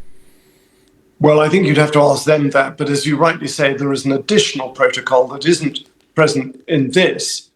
Chat, never forget, the word pedant, not that far from pedo, yeah? Quite intrusive inspections take place. And this, of course, has been the big problem in Iran, that the IAEA, the International Atomic Energy Agency, that's the UN's nuclear watchdog, has really not makes been you able think to get into Iran's facilities since just before the June war last year, in which Operation Midnight Hammer, the US launched those B-2 stealth bomber raids that knocked out a lot of Iran's nuclear program. But, you know, I spoke to Rafael Grossi, the head of the IAEA, earlier this year, and he said, look, we are ready and willing to go down there into those tunnels. We've got the equipment. We can do it safely. You said that just to provoke a pedantic response. I see what you're doing. No, you need to backpedal immediately. Ready to go and find out exactly what the status of all that 441 kilos of highly enriched uranium is down there beneath the mountains of Isfahan. Frank's got some good indoor plants, hasn't he? That's why he's Frank Gardner. Oh, he's a gardener! And Natanz and Fordow. But that can't happen while there's a war raging between Iran and the US. And there is now concern that Iran has possibly other nuclear equipment buried even deeper beneath a mountain called Pickaxe Hey, Gummy Mama, what's up? Which the US is reportedly considering bombing, but may not even have the equipment to take it out because it's buried so deeply. So all of this, of course, points to is the Middle East on the brink of some kind of nuclear arms race? I don't think we're at that stage yet. Turkey, Egypt, the UAE would all be interested, I think, in advancing their own nuclear programs if Saudi Arabia goes down this route. So the safeguards are going to be really important to look at. Just how safe is this program going to be? Marco Rubio says there needs to be more detail around the plan that's being set out, and you. Okay, chatter. I understand that you didn't take what I said about journalism very seriously or being a pedant. Okay, that's fine. You don't have to do that. I'm gonna try and help you very much. I'm gonna try and help you seriously now in this, because if this is genuinely what you think, right? Journalism, indeed, any publishing, is focused on facts and crossing every T and dotting every I. Wrong. Wrong. Yes, that's what journalism is supposed to be. That is what we are told. That is what we are told journalism is supposed to be at school, right? But if you go to university, you will often be educated in something called critical thinking, where you look at news articles. Often in the UK, for example, they will give you a Daily Mail article as an example of this. They will say, have a look at the headline, have a look at the content of the article, and see if you can identify the source. Then you've got to figure out if the source is credible. Then you've got to figure out if there are other sources that also confirm this. And that is how you figure out if journalism is doing its job. Yeah? That's what that's about. The BBC is not interested in doing journalism, not interested in reporting on the truth, on using credible sources. If you said Frank was a mouthpiece for the US hegemon, I'd give you a thumbs up like this. So you're just being pedantic for the sake of being pedantic. That is what I'm saying. Frank is a mouthpiece for the US hegemon. Correct. Why are you being so pedantic with me? Why are you doing this? Rightly point out. It's fucking annoying. Yeah? It's fucking annoying. Please stop being pedantic. If we share the same politics, and you know that we share the same politics, right? And you're like, picking apart little bits that I say, and it's really trying very hard to be like, oh no, you're wrong about that. Like, all that is just annoying. It's just annoying. Let it go, man. Just fucking let it go. I said something that you don't quite agree with, the way that I said it. Fucking let it go. There's so many people. I'm live for fucking 4, 5, 6 hours every single fucking day. I'm gonna make some mistakes. I'm gonna make some slight mistakes. Please give me a bit of fucking grace, man. Approved by Congress, but some would question, Frank, whether there would be any confidence that Congress can stop it, because of course the president on so many issues has the power of veto. He does, and he has a very good relationship with Saudi Arabia. I remember going to his inaugural presidential. Fuck, these are the 151 people watching, actually. May 2017. I mean, the Saudis literally rolled out the red carpet for him. They then had the Biden. Sorry, just getting an idea of your stream dynamics. I think we're on the same page now. W Growth Chatter, thank you very much for being honest and graceful. They didn't like at all. Thank you very much. I appreciate that. Thank you for listening. 2.0, and they like this president. They've got good relations. And you've got to remember that Saudi Arabia is very spooked by what's going on in the Middle East, with Iran's We did it, chat. Apparent ability to survive these massive airstrikes that first Israel and then the US and jointly, and then now just the US are conducting against them. And Iran has been able to exercise that strategic option of Hormuz, and now there. Yeah, fucking meaningless blather. Whatever. Who cares? Dog shit. The US okay, speaking of people who are getting better, it's Owen Jones, chat. Now, if you watch my stream regularly, if you're here every day, you will know that I have been very interested in what I am calling the tankification of the liberal Owen Jones. And, you know, I know that people have an issue with Owen Jones. I, too, have had issues with Owen Jones in his reporting in the past, in his, you know, exacerbation, his support, and his participation in the propaganda machine of the empire. However, Owen Jones, in his independent journalism arc, is doing some very interesting and good things. Let's take a look at what he is doing in this video, which is entitled, "The US is running out of weapons in Iran." Very, very funny. Very, very funny stuff. Yes, this is a berserk shirt. In its war with Iran, and the Houthis, its allies in Yemen, have just announced an embargo on Saudi oil in the Red Sea. SD, thank you so much for the 3 months. Enjoy your ad-free viewing and your remotes. Bunny, how are you doing? Welcome in. Threatens to send oil prices spiraling. The conflict threatens to, well, itself spiral out of control, while the US is suppressing the truth about the casualties it's suffering. Did he say he was wrong about shit? I don't think that you should ever expect that from Owen Jones or anyone like it, to be honest. I don't think that that's ever going to happen. That's the one criticism that is, you know, remains.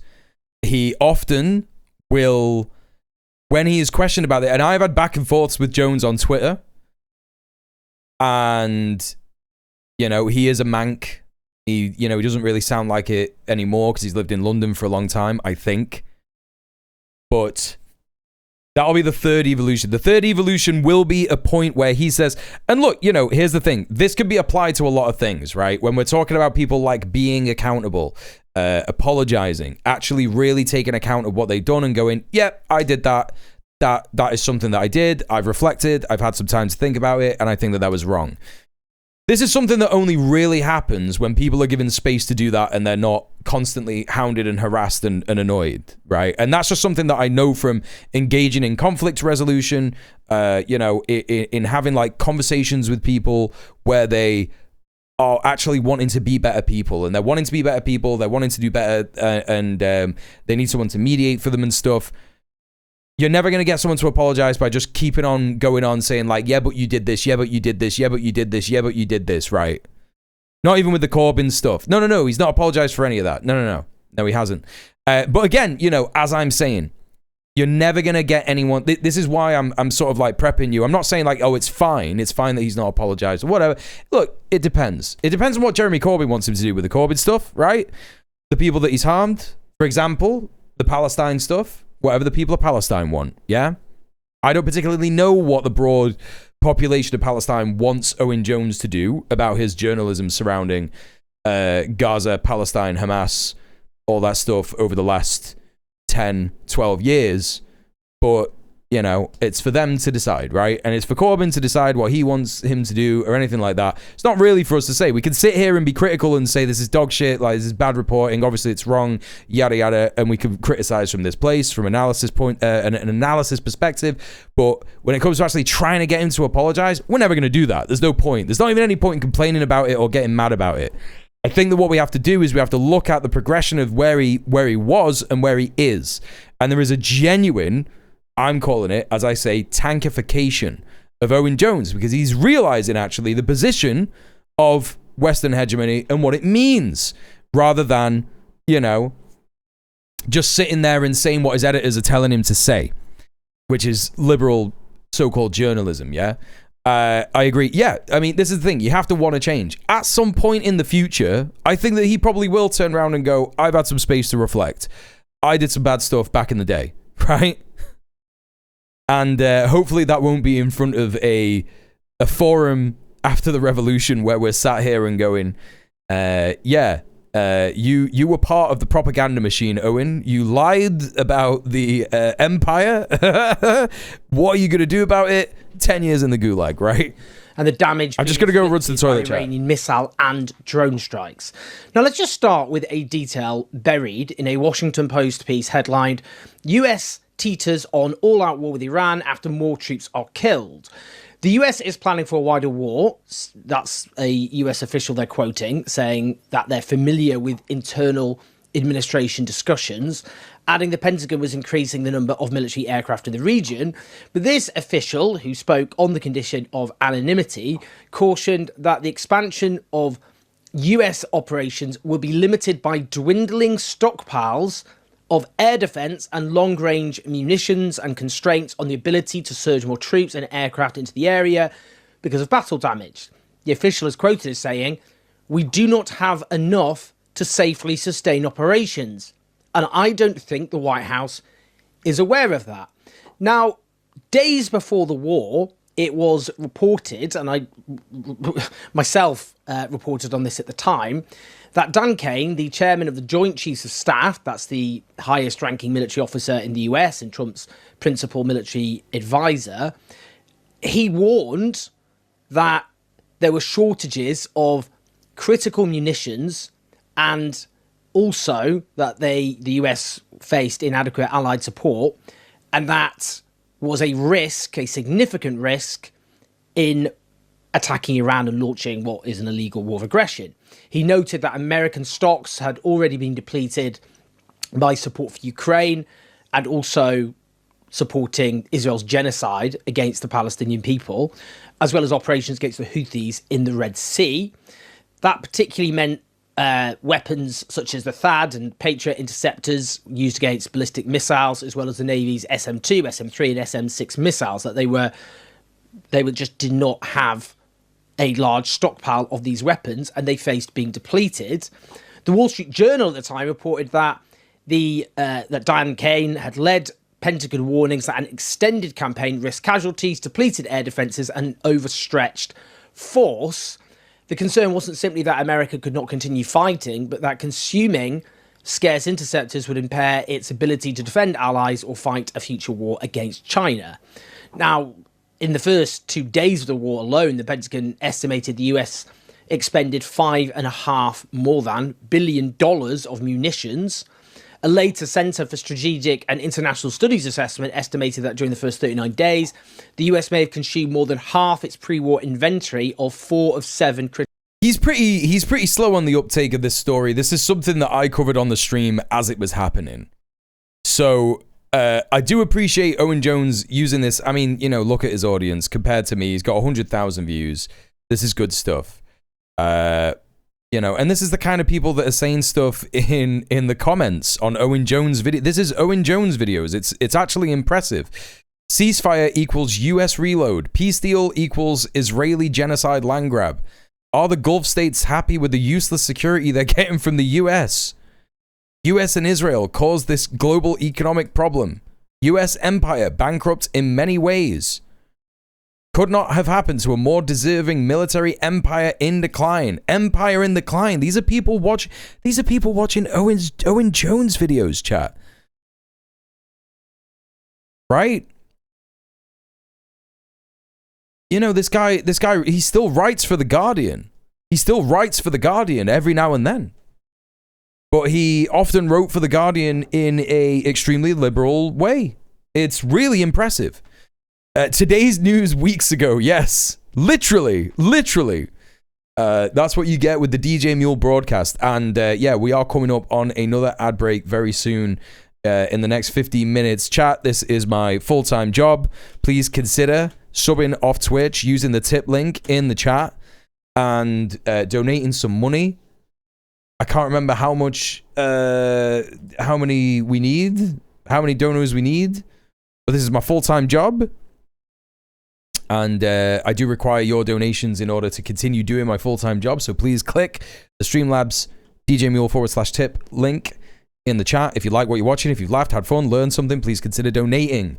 The only subsidy I get from the state is universal credit, and it's not a lot. And I get kicked off that in October. So I do need to be self-sufficient by then. And yeah, please consider donating and supporting the stream. If you can't donate, don't worry about it. Hit the promo link in the chat, the promo tweet, the promo post, Blue Sky and Twitter. You can repost those, retweet that, and that will help advertise the stream as well. I think we still need £15 in order to hit the daily dono goal. I can't remember. Hang on, chat. I'll just have a look while I watch the video. Just give me a sec. Studied, restoring those 7 weapons to pre-war levels would take potentially between 1 and 4 years. Thank you for the follow. That helps as well. April, Washington was warning European allies that contracted weapons deliveries could be delayed because the Iran war was drawing down American stocks. Now, the Washington Post article that I referred to earlier about that US official warning that the US was running out of munitions, as was predicted. I mean, the chief American general made this clear before the war. Obviously, they thought, though, that they would just decapitate the supreme leader in terms of to kill him, and that the whole system in Iran would come toppling down, and that didn't happen. That's why they ignored those warnings, and then in the end they got dragged into a protracted war. But in that Washington Post article, it further goes on to say, military experts have said that in addition to the toll taken on US equipment and munition stocks, the US is unprepared for possible ground operations inside Iran that Trump last week refused to rule out. According to Seth Jones, who's quoted, he heads... Yes, to confirm, still need £15 in order to hit the daily dono goal of the day. That's only 3 people donating £5 each, chat. We can do it together. The Defense and Security Department at the Washington-based Center for Strategic and International Studies. He says, I think it would be a mistake to put ground forces anywhere in islands in the Strait or on shore. I don't think US forces are prepared for standoff strikes from Iranians. Yeah, and that's what's extra funny about that is that it's going to happen. So there you go. Now, that US official who spoke on the condition of anonymity said US strikes in bridges and rail lines around Bandar Abbas near the Strait of Hormuz last week were viewed by Iran as an escalation and generated a wide response. I mean, the US military prowess, well, its supposed military prowess, has been completely exposed by this war. I mean, what's now happening is you're seeing now Iranian attacks, we'll talk more about them, becoming more sophisticated and able to evade interceptors, but those interceptors are running out. So the US, as I've said, bet the house on this short war. That's not happened. And now this is exposing the military weakness of the United States and further actually underlining Iranian military strength. It's exactly the opposite of what was supposed to happen. Now, Tucker Carlson, the right-wing commentator who's formerly close to Donald Trump, he did this interesting interview. Let's just listen to this particular clip. That the United States is much weaker than anyone thought it was, including most Americans, including our leaders, including our military leaders. It is extremely funny that Tucker Carlson is saying this, by the way. Extremely funny. You know, $1.5 trillion a year funded military that can't open. And again, the elephant in the room here is capitalism. The elephant in the room here is capitalism. Now, I'm not saying that the US figuring out that state control over some aspects of production is going to result in communism. It won't. It won't, right? But there has to be a breaking point. There has to be a breaking point. You know? Where they go, this is unsustainable. We can't afford to do this. We're spending $1.5 trillion on things that don't work, or we can't buy enough, or we don't produce enough in order to actually have some kind of not just military aggressive threat, but military deterrent. What is the USA going to do when all this stuff is run out and they don't have any kind of defenses, actual defenses, if they were going to, you know, start a war with fucking Canada or Iran or Mexico or something? And Mexico just, you know, Scheinbaum just goes, fuck it, we're going to invade Texas. What are they going to do? You know, like that's the real question. Straight? Really? And I think that's, I mean, anyone who thought this through knew that there was no military solution to this. I mean, literally up to and including the use of nuclear weapons, because for the Strait to Yeah, and they'll last for another 350 billion. On the northern side of it. Well, on both sides, the Omani side and the Iranian side. And because pirates could close it otherwise, as has happened in the Horn of Africa. So, like, you could nuke Iran and still not guarantee that insurance companies will cover an oil tanker going through the strait. Correct, and it's much less likely. Raw Earth Minerals, thank you so much for the tier 1. Enjoy your ad-free viewing and your emotes. It's also... This is one of the reasons why I keep saying to chat they're not going to nuke Iran, because all it would do is piss everybody off and not achieve any of their goals. It's just... If we're talking about insurance companies covering oil tankers going through the Strait of Hormuz when it's full of radioactive fallout and the workers can't even produce oil because everyone is getting radiation sickness all the time, every day, it's not going to happen. It will be over. That will be done. Hey, Bellatrix, how you doing? Good to see you. The AI industry is similarly monetarily extended. Correct. Absolutely. During the US Civil War, in an all-out fight for the very existence of our nation, we could not get the munitions and equipment we needed to survive without our capitalists gouging the fuck out of the War Department. Yes. So, like, there's literally no military solution to this and never has been. That's just logic.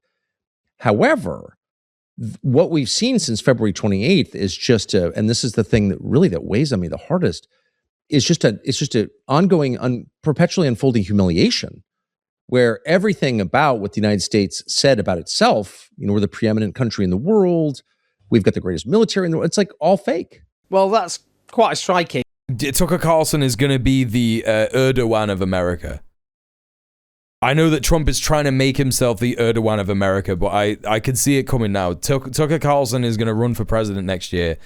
And unless the Dems or any other opposition party that may pop up out of nowhere change their fucking tune, that's what's going to happen. Way of putting it, isn't it? They were told it's the world's greatest military, all fake. I mean, he's burnishing his credibility by getting ahead out ahead of this. Yes. Tucker and Marjorie Taylor Greene 2028, yeah. And people would vote for them. People would vote for them in droves. What's that? Anti-Israel candidate? All people want is an anti-Israel candidate. That's all they want. That's all anyone wants. And that's how easy it is for the Dems. That's how easy it would be for the Dems to win, but they're not, I mean, the Republicans are also going to struggle. They're also going to struggle if they want to win.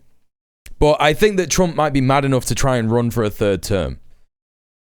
I was saying that Tucker and Tulsi was something to be worried about before 2020. I mean, Tulsi Gabbard is kind of pro-Israel, right? She's CIA.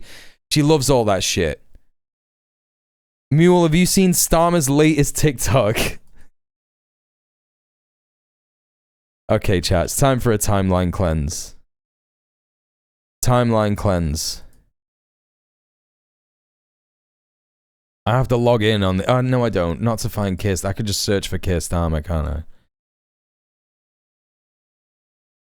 Trump's not going to run for a third term because there's not going to be elections? Yeah, that's possible, isn't it? Yeah. What the fuck is going on here, dude? What? Already, what is this? It's been a privilege to serve. Without you, my friend, and I'll tell you all about it.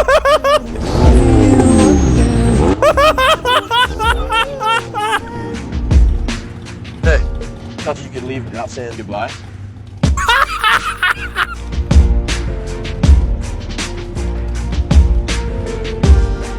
I used to say I lived my life a quarter mile at a time.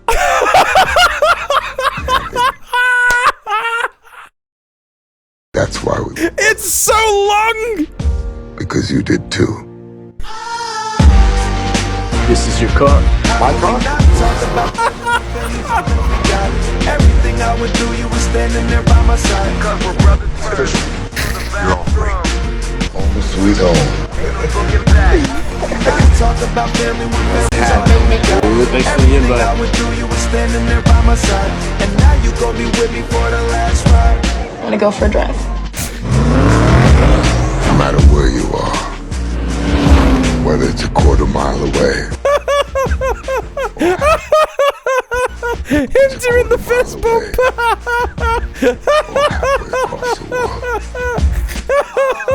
We all change. He's greeting like a real divorced dad. We all grow a new lane. But still Most important thing in life will always be the people in this room. Right here. Right now. I can't be doing with it. It's so long. It's so long. Started down small to a real bond. Cause we're brothers first. Cause we're been through a lot, but it ain't over. We gon' keep it going. You'll always be with me. Change the game without even knowing. And you'll always be my brother. How can we not talk about family? Family's all that we got. Everything I would do, you were standing there by my side. Husband, father, leader, care. Now you gon' be there for the last ride. How can we not talk? Yeah, he's driving to The Hague. That's where this road goes. No.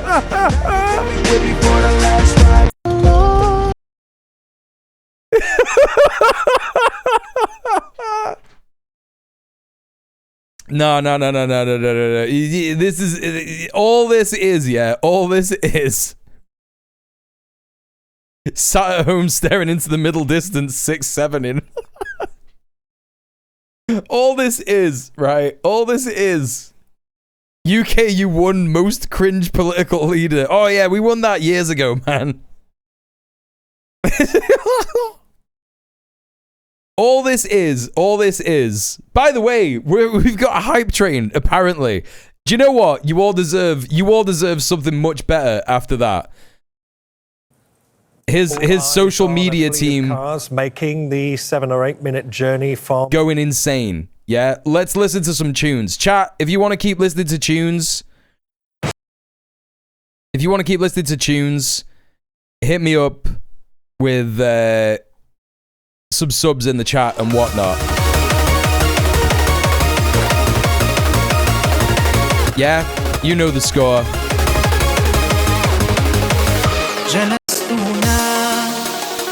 We're going for some Vikas music with Blinding Lights, Arabic version.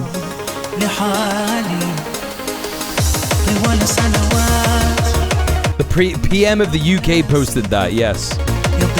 Very good stuff.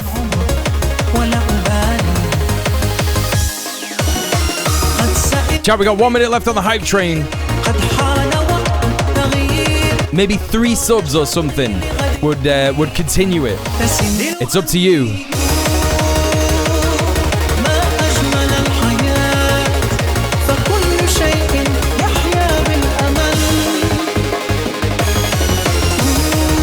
It's very funny that Keir Starmer is just an MP now. Correct.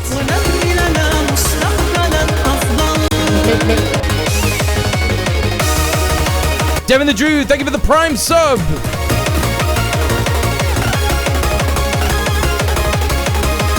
Thank you very much.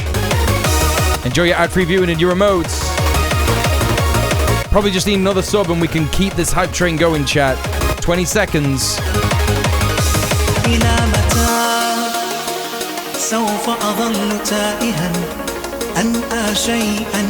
5 seconds. Is someone going to do it? Oh, pre-buy goof! With the clutch, is it going to recognize it? No! Wait, what? I can't believe it! Pre-buy goof with the 3 months. Thank you so much. Just shy of continuing it. We'll keep the tune going, don't worry. Thank you everyone who has donated, who has subbed. Chat was robbed of the hype train. Thank you very much for the 3 months, Pretty by Goof. Enjoy ad-free viewing in your remotes.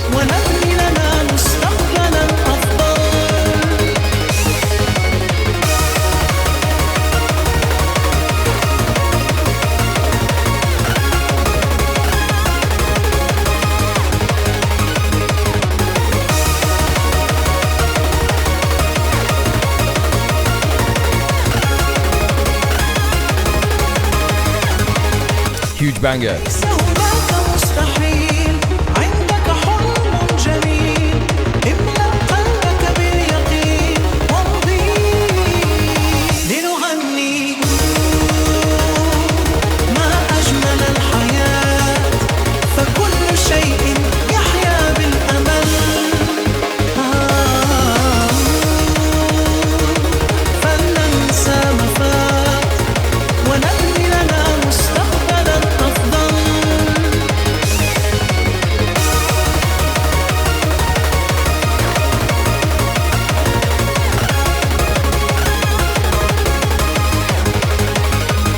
All right, chat. Thank you so much for the hype train. Little mini hype train there. Yeah, sorry it didn't catch the final sub there. Really sad. But thank you very much. A little bit of a timeline cleanse there with Keir Starmer and his final aura post. That was absolutely fucking crazy. Oh, this is the wrong one. This is the wrong TikTok. God, that's so funny. Some of these comments are great. I thought this was a fan-made video. Is this the actual Keir Starmer? As if this is the official account. At least it's not AI. He posted this. Got elected, made some aura TikToks, pissed off Donald Trump and resigned. He did not piss off Donald Trump. Come on. Might want to change your bio, mate. I need to log in. Shit. Oh, that's great. That's great. Okay. All right. Let's continue with the Owen Jones.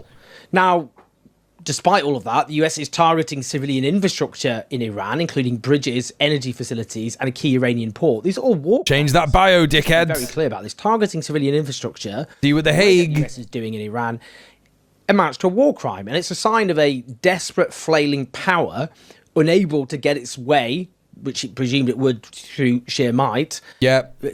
Unleashing its desperation against civilian infrastructure in Iran. Now, in a further development, the Houthis in Yemen, who are allied to Iran, have announced a maritime embargo against Saudi Arabia, banning all Saudi maritime traffic through the Bab el-Mandeb Strait and Red Sea, effective immediately. Now, Saudi Arabia was until now exporting 4.5 million barrels of oil a day from Yanbu in the Red Sea, most of it heading through. Okay, we got a little bit of breaking news 41 minutes ago. Barry with the Ned reporting from whatever Tasnim have said about this.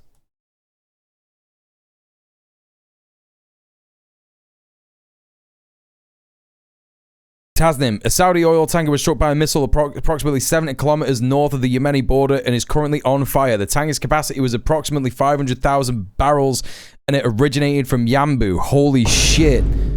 UK Maritime Trade Organization reported an incident 70 nautical miles off the coast of Al Shaqaiq in Saudi Arabia.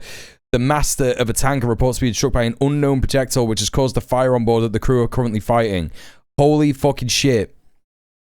Hitting this tanker is likely the new operation that the Yemeni Armed Forces is about to announce. And the Yemeni Armed Forces has said, yeah, oil prices are really going to skyrocket now. Yeah, we'll be checking them on tomorrow's stream. Yemeni Armed Forces carried out a significant military operation targeting 2 Saudi oil tankers that violated the ban imposed by the armed forces in the Red Sea. One tanker was named Encelia and the other Layla. The operation was conducted using a number of ballistic and cruise missiles as well as drones. Thanks to God's help and support, the strikes were precise, causing a large fire on both vessels.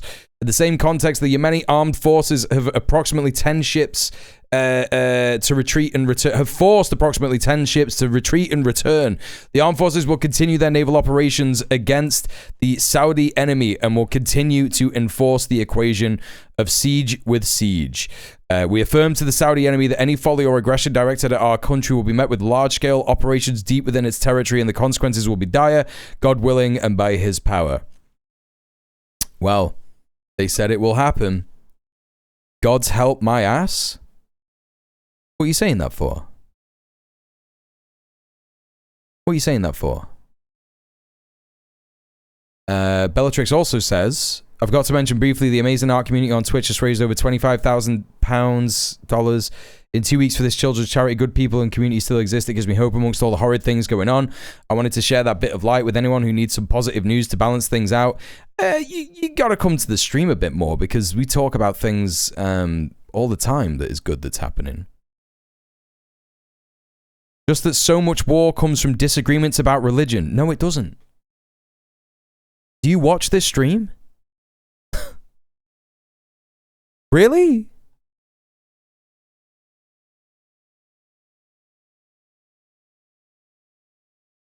Well, if you watch this stream, you should know that the most war comes because of capitalism and empire. This whole idea that war comes from disagreements about religion is a total fucking lie. Name a war that comes from disagreements about religion. Name one.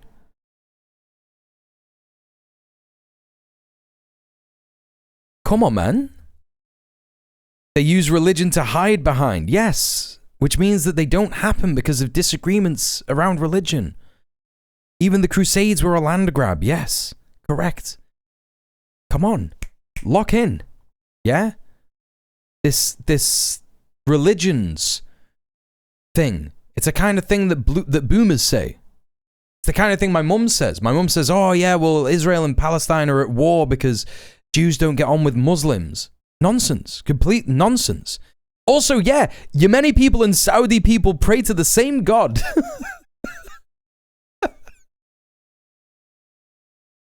They're just saying thanks to God's help because this is the kind of language that is used in Arabic, you know?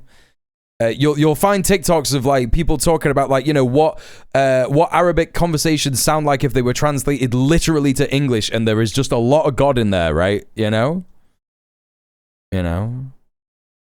Sorry for being a pedant, but the Albigensian Crusade, I don't disagree with your overall point. Well, you know what they say about pedants. Anyway, yeah, so this is massive. Yeah, oil just shot up $2. Yep. Yes, it did. It's at least $1 from before. Let's have a look. Oh yeah. Well, yeah, I think it was down here and then boop. Yeah, I think that, tomorrow morning, I mean, the markets are closed, right? So, it's all green though. It's good. Yeah. It's good. Heading south through the Bab al-Mandeb Strait. Be rousing. Thank you so much for the 5 gifted subs. Enjoy your ad-free viewing. Hypervisor, dying in chat. 2 distractions. Steven 2 point. Foxism. Enjoy your ad-free viewing and emotes. Thank you very much, Be rousing. Appreciate that. Now Saudi can't export through Hormuz, and now it can't export through this strait either. So that cuts off all Saudi oil exports, with every tanker leaving Saudi ports becoming... What happened? That was on an advert. Target. I was just having a chat with someone in chat. A huge spike in the price of oil. The Red Sea crossing... Oh, you mean the actual news? The actual news that happened. Yemeni armed forces have shot 2 Saudi oil tankers. And, yeah. I get frustrated with it being used by politicians and haters when it's not the real issue at all. I mean, look, like I say, like, lock into the stream. We're talking about the Yemeni armed forces who are on the side of the world who is opposing the US empire and the Saudi regimes in the UAE and the the various different Gulf states celebrating a win. Like, that's what we're talking about. So, when they're saying by the grace of God, because with God's help we hit this stuff, this is just them talking in their language, yeah?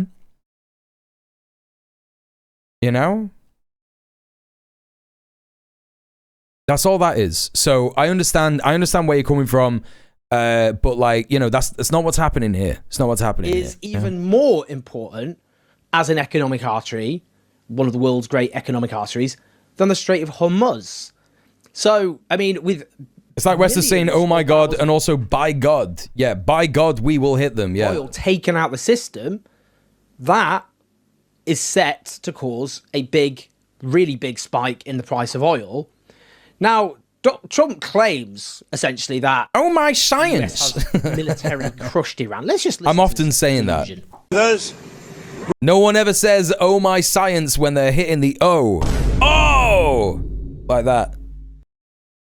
Great people, those great patriots were out there fighting that Iran cannot have a nuclear weapon. Iran has been very, very badly damaged. Badly damaged? They've lost everybody. Everybody's dead. They've got very little left. They've got some missiles. They've got some drones. They've got some manufacturing ability. Not much. We control... Not much. Strait. We're doing it. We don't control anything. So we'll see what happens. But we hit them very hard again tonight. Indeed, Trump's claimed that Iran's weapons are down... We're doing it all. We're killing everybody. Everybody's dead. Assessments have suggested it had retained around 70% of its pre-war missile stockpile on launchers and regained access to 30 of its 33 missile launching sites around the Strait of Hormuz. Here's some other interesting news. According to Reuters, apparently, at least 2 CIA sites were struck in March. The CIA station in Riyadh, that is in Saudi Arabia, and a separate site in eastern Iraq. So that's close to Erbil, I imagine. Some of the sources said additional CIA sites have been hit, but they declined to disclose the exact number of locations hit by Iranian drones. One source put the number at more than one and fewer than a dozen. A second source said several facilities were hit.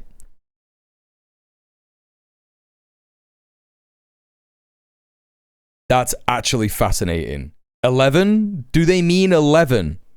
11 CIA stations were hit. That's fucking crazy. What's that about? What's with the guessing game? They're trying to do OPSEC. It's the fog of war stuff, right? Yeah, some CIA stations were hit, but it's okay. We got loads left. One.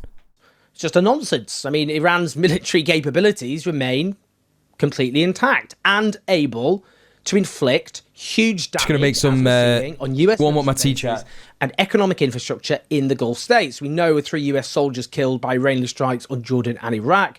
Another service member remains missing from that Jordan attack. Dozens have been wounded. We know the US has been suppressing reports of casualties. The official figure is more than 430 wounded compared to much smaller numbers initially disclosed incident by incident. We know from reporting in May that Iran hit far more US military assets than reported, when there was damage to at least 228 structures or pieces of equipment at US military sites. US military infrastructure in Jordan, Bahrain, Qatar and Kuwait has been attacked. Take a look at this.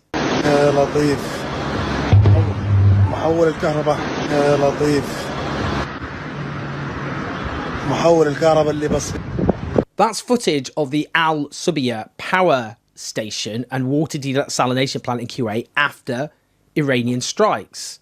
And take a look at this. أقول الله يعز الكويت شوفوا المولدات الكهربائية احتياط حق المناطق السكنية من أفضل المولدات في العالم. That's also Kuwait, and those are mobile power generators used to get electricity for residential areas because of the total failure of the electricity system because of Iranian attacks. And have a look at this.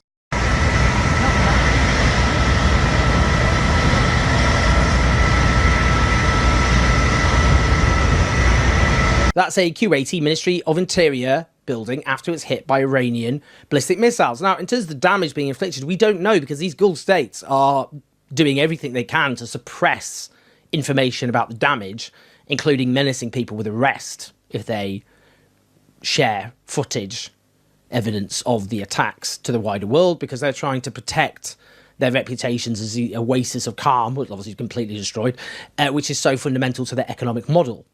Now, let's have a look at this. This is 2 oil tankers which tried to get through the Strait of Hormuz with the protection of the US military.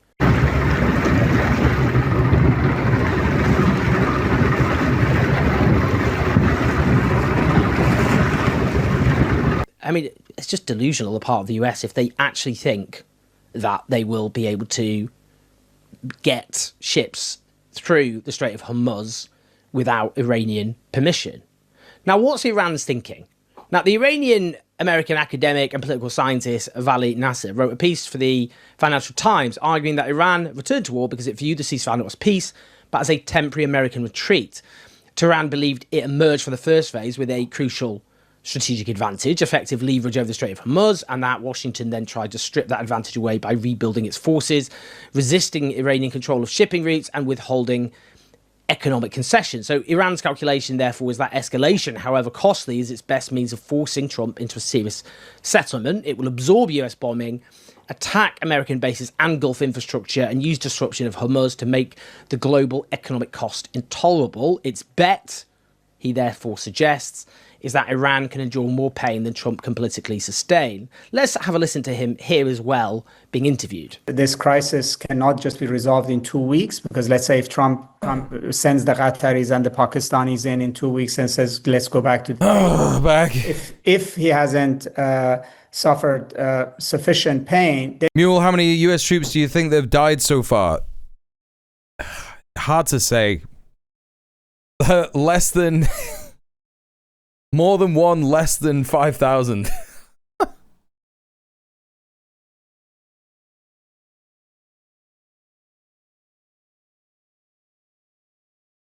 You know, it's just going to be way more than what they're reporting. It's just going to be so much more. 40,000. The official line is like 19. Yeah, there's just no way that they were like. Part of me says, yeah. Well, this is the thing. Contractors do count, right? If you're working for the U.S. military, you are military personnel. Obviously, like if we're talking soldiers, particularly. I do still think that it's in the hundreds. I think that it clearly would be. With the amount of damage that's been done to these bases, there are people in these bases, and you've seen the RTE Clearance, who is a vet, who was stationed in CENTCOM when he was a vet, when he was in the army, said, when we were looking before at Muwafa al-Salit base, it's just hitting home how much damage has been done, because if they're using these above ground shitty sandbag bunkers, all the fucking concrete bunkers are done, bro. Like, they're done. It's over. They've hit troops while they've been in bunkers. It's, you know, like, it's going to come out that it is in the hundreds at the least. That's conservative. That's a conservative estimate of what I'm thinking.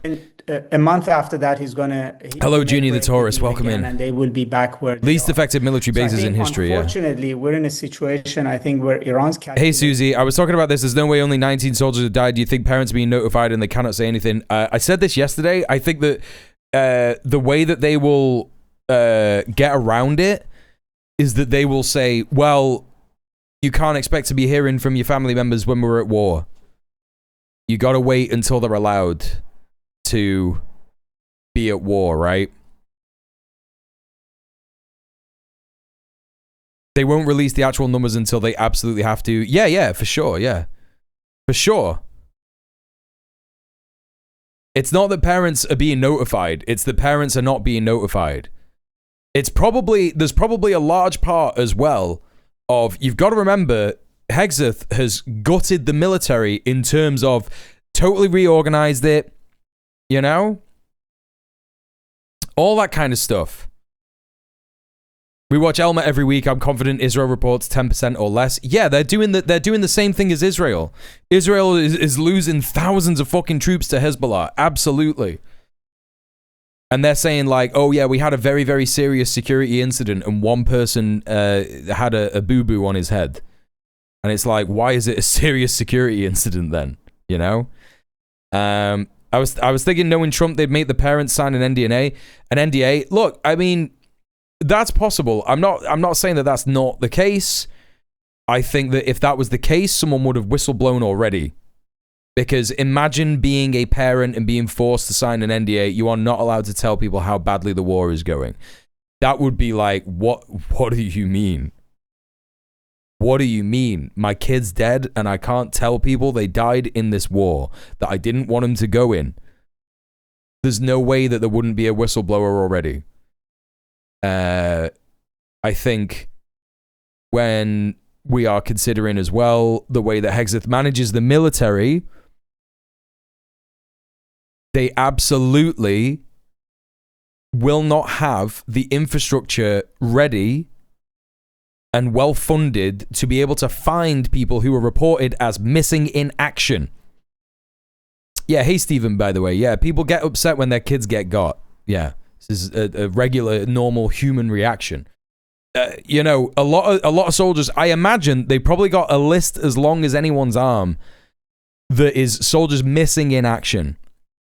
And they're not going to be able to find those soldiers. They don't have the manpower to be able to like shift rubble and clean stuff up in order to be able to try and find these dead bodies and figure out if they're actually dead or if they have just defected or whatever. There's also probably going to be a not insignificant amount of people defecting at this point. I am certain of it. Hegseth locked all reporters out of the Pentagon. Yet there's been so much stuff to lock this shit down and not be able to actually get any information out of this war. And I think that's the reality. I think it's a combination of different things. Yeah. The NDA thing I think is a little unlikely just because of the reason that I said. Although I wouldn't say that it's impossible. Like, it's totally possible, as you said, knowing Trump, right? This has to go longer. I don't think they want to escalate to a much higher level of destruction of power plants and infrastructure, etc., although they, I think, would be prepared to go there. But rather that the closure of the strait and the pressure on the global economy with the strait and potentially in Bab el-Mandab would have to go on for long enough that Trump would say, I don't want to do this again. Even if I sign something, when I agree with Phil 100%, that every time these things fall apart, they're more difficult to do it again. But let's say if an agreement comes, that he will no longer calculate that, I want to go back and change the terms.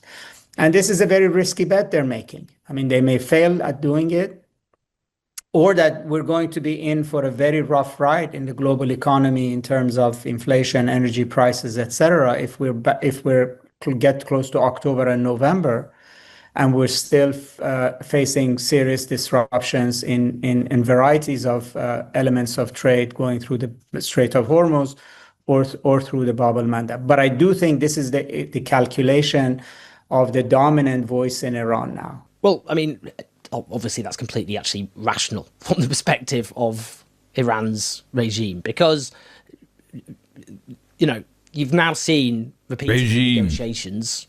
Well, we've had negotiations previously. Negotiation teams being. He's not quite there. He's not quite there. It's still a regime, not just a government.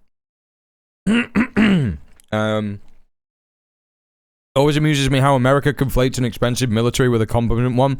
This is capitalism. I keep saying it all the time. Like, it is literally, this is what you get when the mode of production is to exploit workers and make as much profit as possible. It's totally unsustainable. Backed by the US, but that these negotiations by the US are just ruses. Yeah, I think you're right, Stephen. Yeah, a situation where they can, as Israel used to put it in terms of Gaza, that where you I think there's a ton of parents whose kids have died and they're just not being told. Yeah, mow the lawn. That you will never get into a situation with the US where there is a long-term peace. That therefore the only way of securing that peace, that long-term peace, is to make the cost so great to the US that they will not return for another round. You wrote an article on that, RTU. Round of war. I would like to read that article. That's the basis, because otherwise you just end up in a situation where you try and negotiate and then they come back and attack you. I mean, it's obviously completely obvious, self-evident, and proven. Now, net approval for the US decision to attack Iran now stands at minus 30 percentage points among Americans. It took the war in Vietnam 6 years to become as hated as the Iran war has become in 6 months. This is a war which has shattered American military power. It's exposed its weakness to the whole world, and we've seen that obviously with Iraq, as I've said, Afghanistan, Libya. The US is a declining power. Its hegemony is falling apart, and we've seen in Iran that has proven another accelerant in that long-term decline. Please like and subscribe, leave your thoughts, leave your comments, help us take on the media which has cheer-led and legitimised this war as so many other. Oh my God.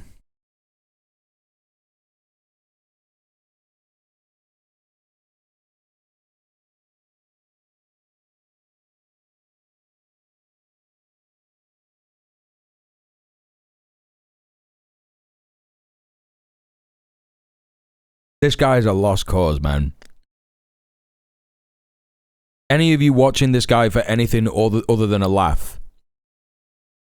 Any of you guys watching this guy for anything, if you take this guy seriously, you gotta stop smoking weed, you gotta fucking go outside, you gotta touch grass. Like, insane. Completely fucking insane, dude. Tabernacle is the last fucking guy that I would expect Bad Empanada to be having a go at.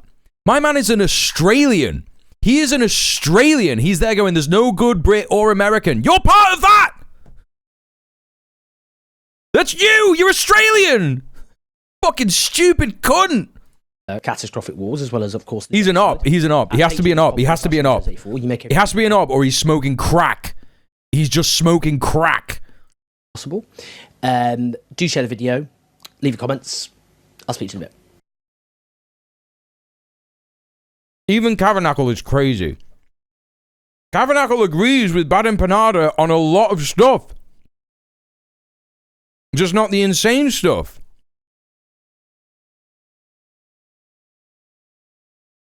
It is leftist purity, it is. It genuinely is. It genuinely fucking is. Okay. Chat. We're gonna watch some last little Al Jazeera bits. Let's take a look at this report on the price of oil. Should be a laugh. Nobody I've ever known who was smoking crack had takes like Bad Empanada. Yeah, but if Bad Empanada is smoking crack, it makes sense. Global oil prices are at makes even more sense since early June because of disruptions in the Strait of Hormuz. Brent crude is trading above $95 a barrel. And on the other side of the Arabian Peninsula, oil tankers made U-turns in the Red Sea after threats by Yemen's Ansarullah Houthis to target the Bab el-Mandeb Strait. Well, the strait links the Indian Ocean to the Mediterranean Sea by way of the Gulf. He was always a troll. Aden. One of the things that was very, like, illuminating about Bad Empanada's stance, right,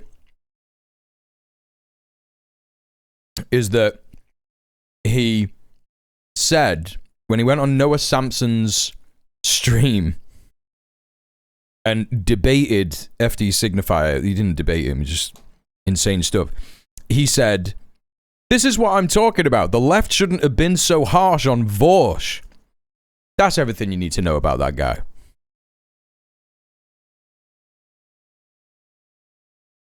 That's everything you need to know about that guy. Yemen's Ansarullah Houthis is such a clunky thing to say. Oh, yeah. Qatari state media classic. Yemen's Ansarullah Houthis. Come on, dude. Just call them fucking Yemeni. They're Yemenis, bro. Rather, it links the Red Sea to the Gulf of Aden. At its narrowest point between Djibouti... He thinks because he's ethnic, he's not technically a white Aussie, so it doesn't apply to him. Wait, what? He's not white. Wait, what do you mean ethnic? What? Yemen, the Bab el-Mandeb Strait, is about 29 kilometers wide. Nearly 12%. He'll use white Australian policy that ended in the 70s to claim he's not a white Aussie. He's Greek!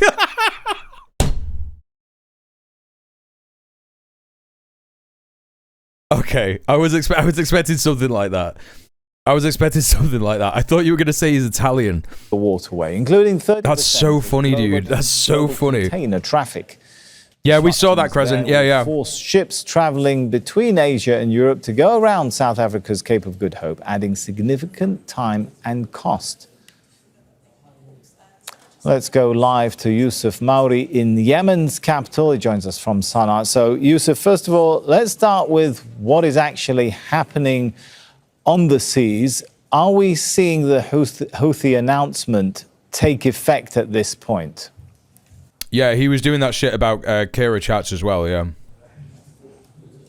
Precisely so. I think when you have the oil tankers turning away from Bab el-Mandeb being... Here he is, chat, by the way. Jordan Peterson, voice reporter, for those who I was talking about this before. Accessed by the Ansarullah Houthis. It only shows... It was not seeing the crowds at Spain versus Argentina, how white the Argentina fans were. Yeah, it's all fucking... It's all either actual white people from fucking, you know, well, I don't want to say actual white people because what does that mean, right? But it's all people from white countries, right? Or Nazis who moved there after the fucking war, right? These oil companies, these nations attempting to ship to Saudi Arabia, or whether tickets was $7,000, yeah. They know very well that if they attempt to violate the ban on Saudi maritime navigation, then they could be susceptible to targeting of, with drones or ballistic missiles and hypersonic missiles. I think the image that's on the mind of many of these traders is the fact that the Ansar Allah Houthis have sunk cargo ships and oil tankers in the past. The blockade that was imposed on Israel that lasted for 2 years effectively led to the bankruptcy of the port of Haifa and the port of Eilat in southern Israel. And I think Saudi Arabia realizes this, and they know very well that Argentina were absolutely embarrassing in the final.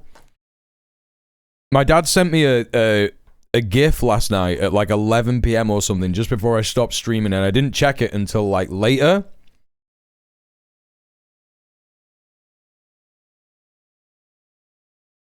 And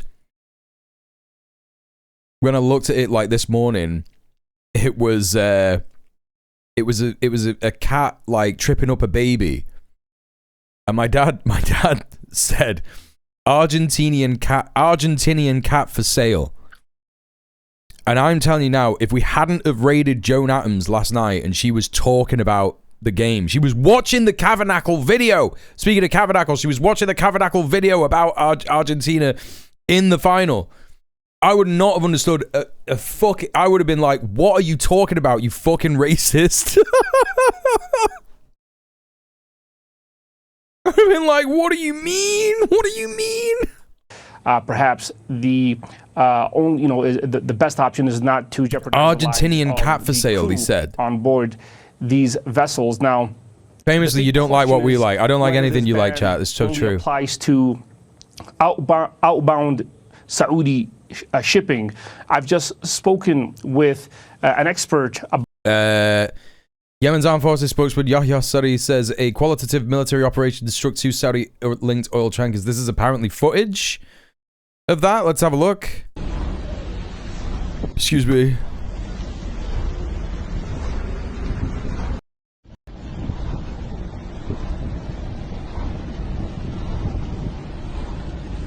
Could be. Could be. Yep. Only 6 players have ever got on a red card during a World Cup final, and 3 of them were Argentinian, and 1 of them was in this final. That's crazy. About an hour ago, and he informs me that this navigation ban. The southern cone of South America is exceptionally white. It's not just tourists, not necessarily Nazi rat lines either. It's just the colonialism took the settler form rather than the older Portuguese, Spanish model. I'm with you. Yeah, I'm with you. Inbound and outbound shipments to or from Saudi Arabia. It's not just about the Saudi exports. It's not just about attacking the Saudi oil revenue. It's also about preventing any shipment from any other nation to Saudi Arabia. The Houthi warning makes no distinction of a ship's flag or origin. This is all based on whether there's shipping that attempts to load or unload at any Saudi ports. No more food. That's the sole trigger in this maritime ban against all Saudi navigation. And as I mentioned, this is a matter that's being taken seriously. Badam Panada claimed being Greek was the same as being Lebanese. I just spat food out of my mouth. You can't be putting that in the chat. That's gross. By Saudi authorities. It's also being taken seriously by nations who trade with Saudi Arabia. And Sorry about that, chat. People and nations and cargo companies are just waiting to see how serious the Yemeni group is about imposing a blanket ban on all types of Saudi trade, whether that's in its oil industry or any products, any containers that are being shipped to Saudi Arabia. They're also going to be targeted according to the statement and according to Ansar Allah Houthi officials. All right, that's Yusuf Mauri for. Thank you very much.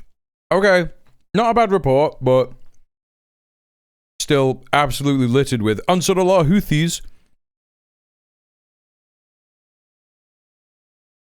I recall one of his stands claiming he was mestizo. I think the Bada Empanada phenomenon can just be explained by you know, doomerism. I think it's a lot of doomerism. I think people are just like, no, everything's bad. This is why it's like the main topic of conversation surrounding like American leftists is like, yeah, just don't bother organizing. It's a waste of time. Don't bother being a trade unionist in America. Just forget it. It's like, yeah, that's all right, cool. Huh. Yeah, doomerism, misanthropy, nihilism. It's this whole thing. And it's like, what you could do is you could just move out of the imperial core and then you get to criticize everybody. That's what it is. And also do nothing.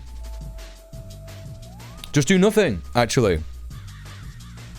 What is his actual praxis? His actual praxis is waiting for, and this is his words, waiting for unlimited genocide against the First World.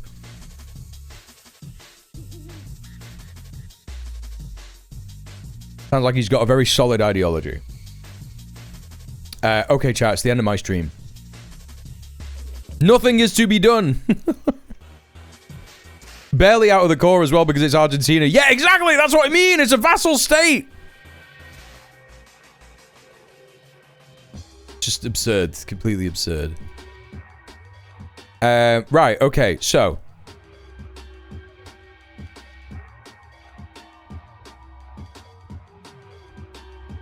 Thank you very much for hanging out. That's a great shout, Atomic. Let's raid Rhizome. Rhizome is live. They are covering all of the various related right-wing opinions on everything that is happening at the minute. So let's go and show some support to the wonderful Rhizome with the raid. We will enjoy the Rhizome stream, and you will enjoy it. Certainly.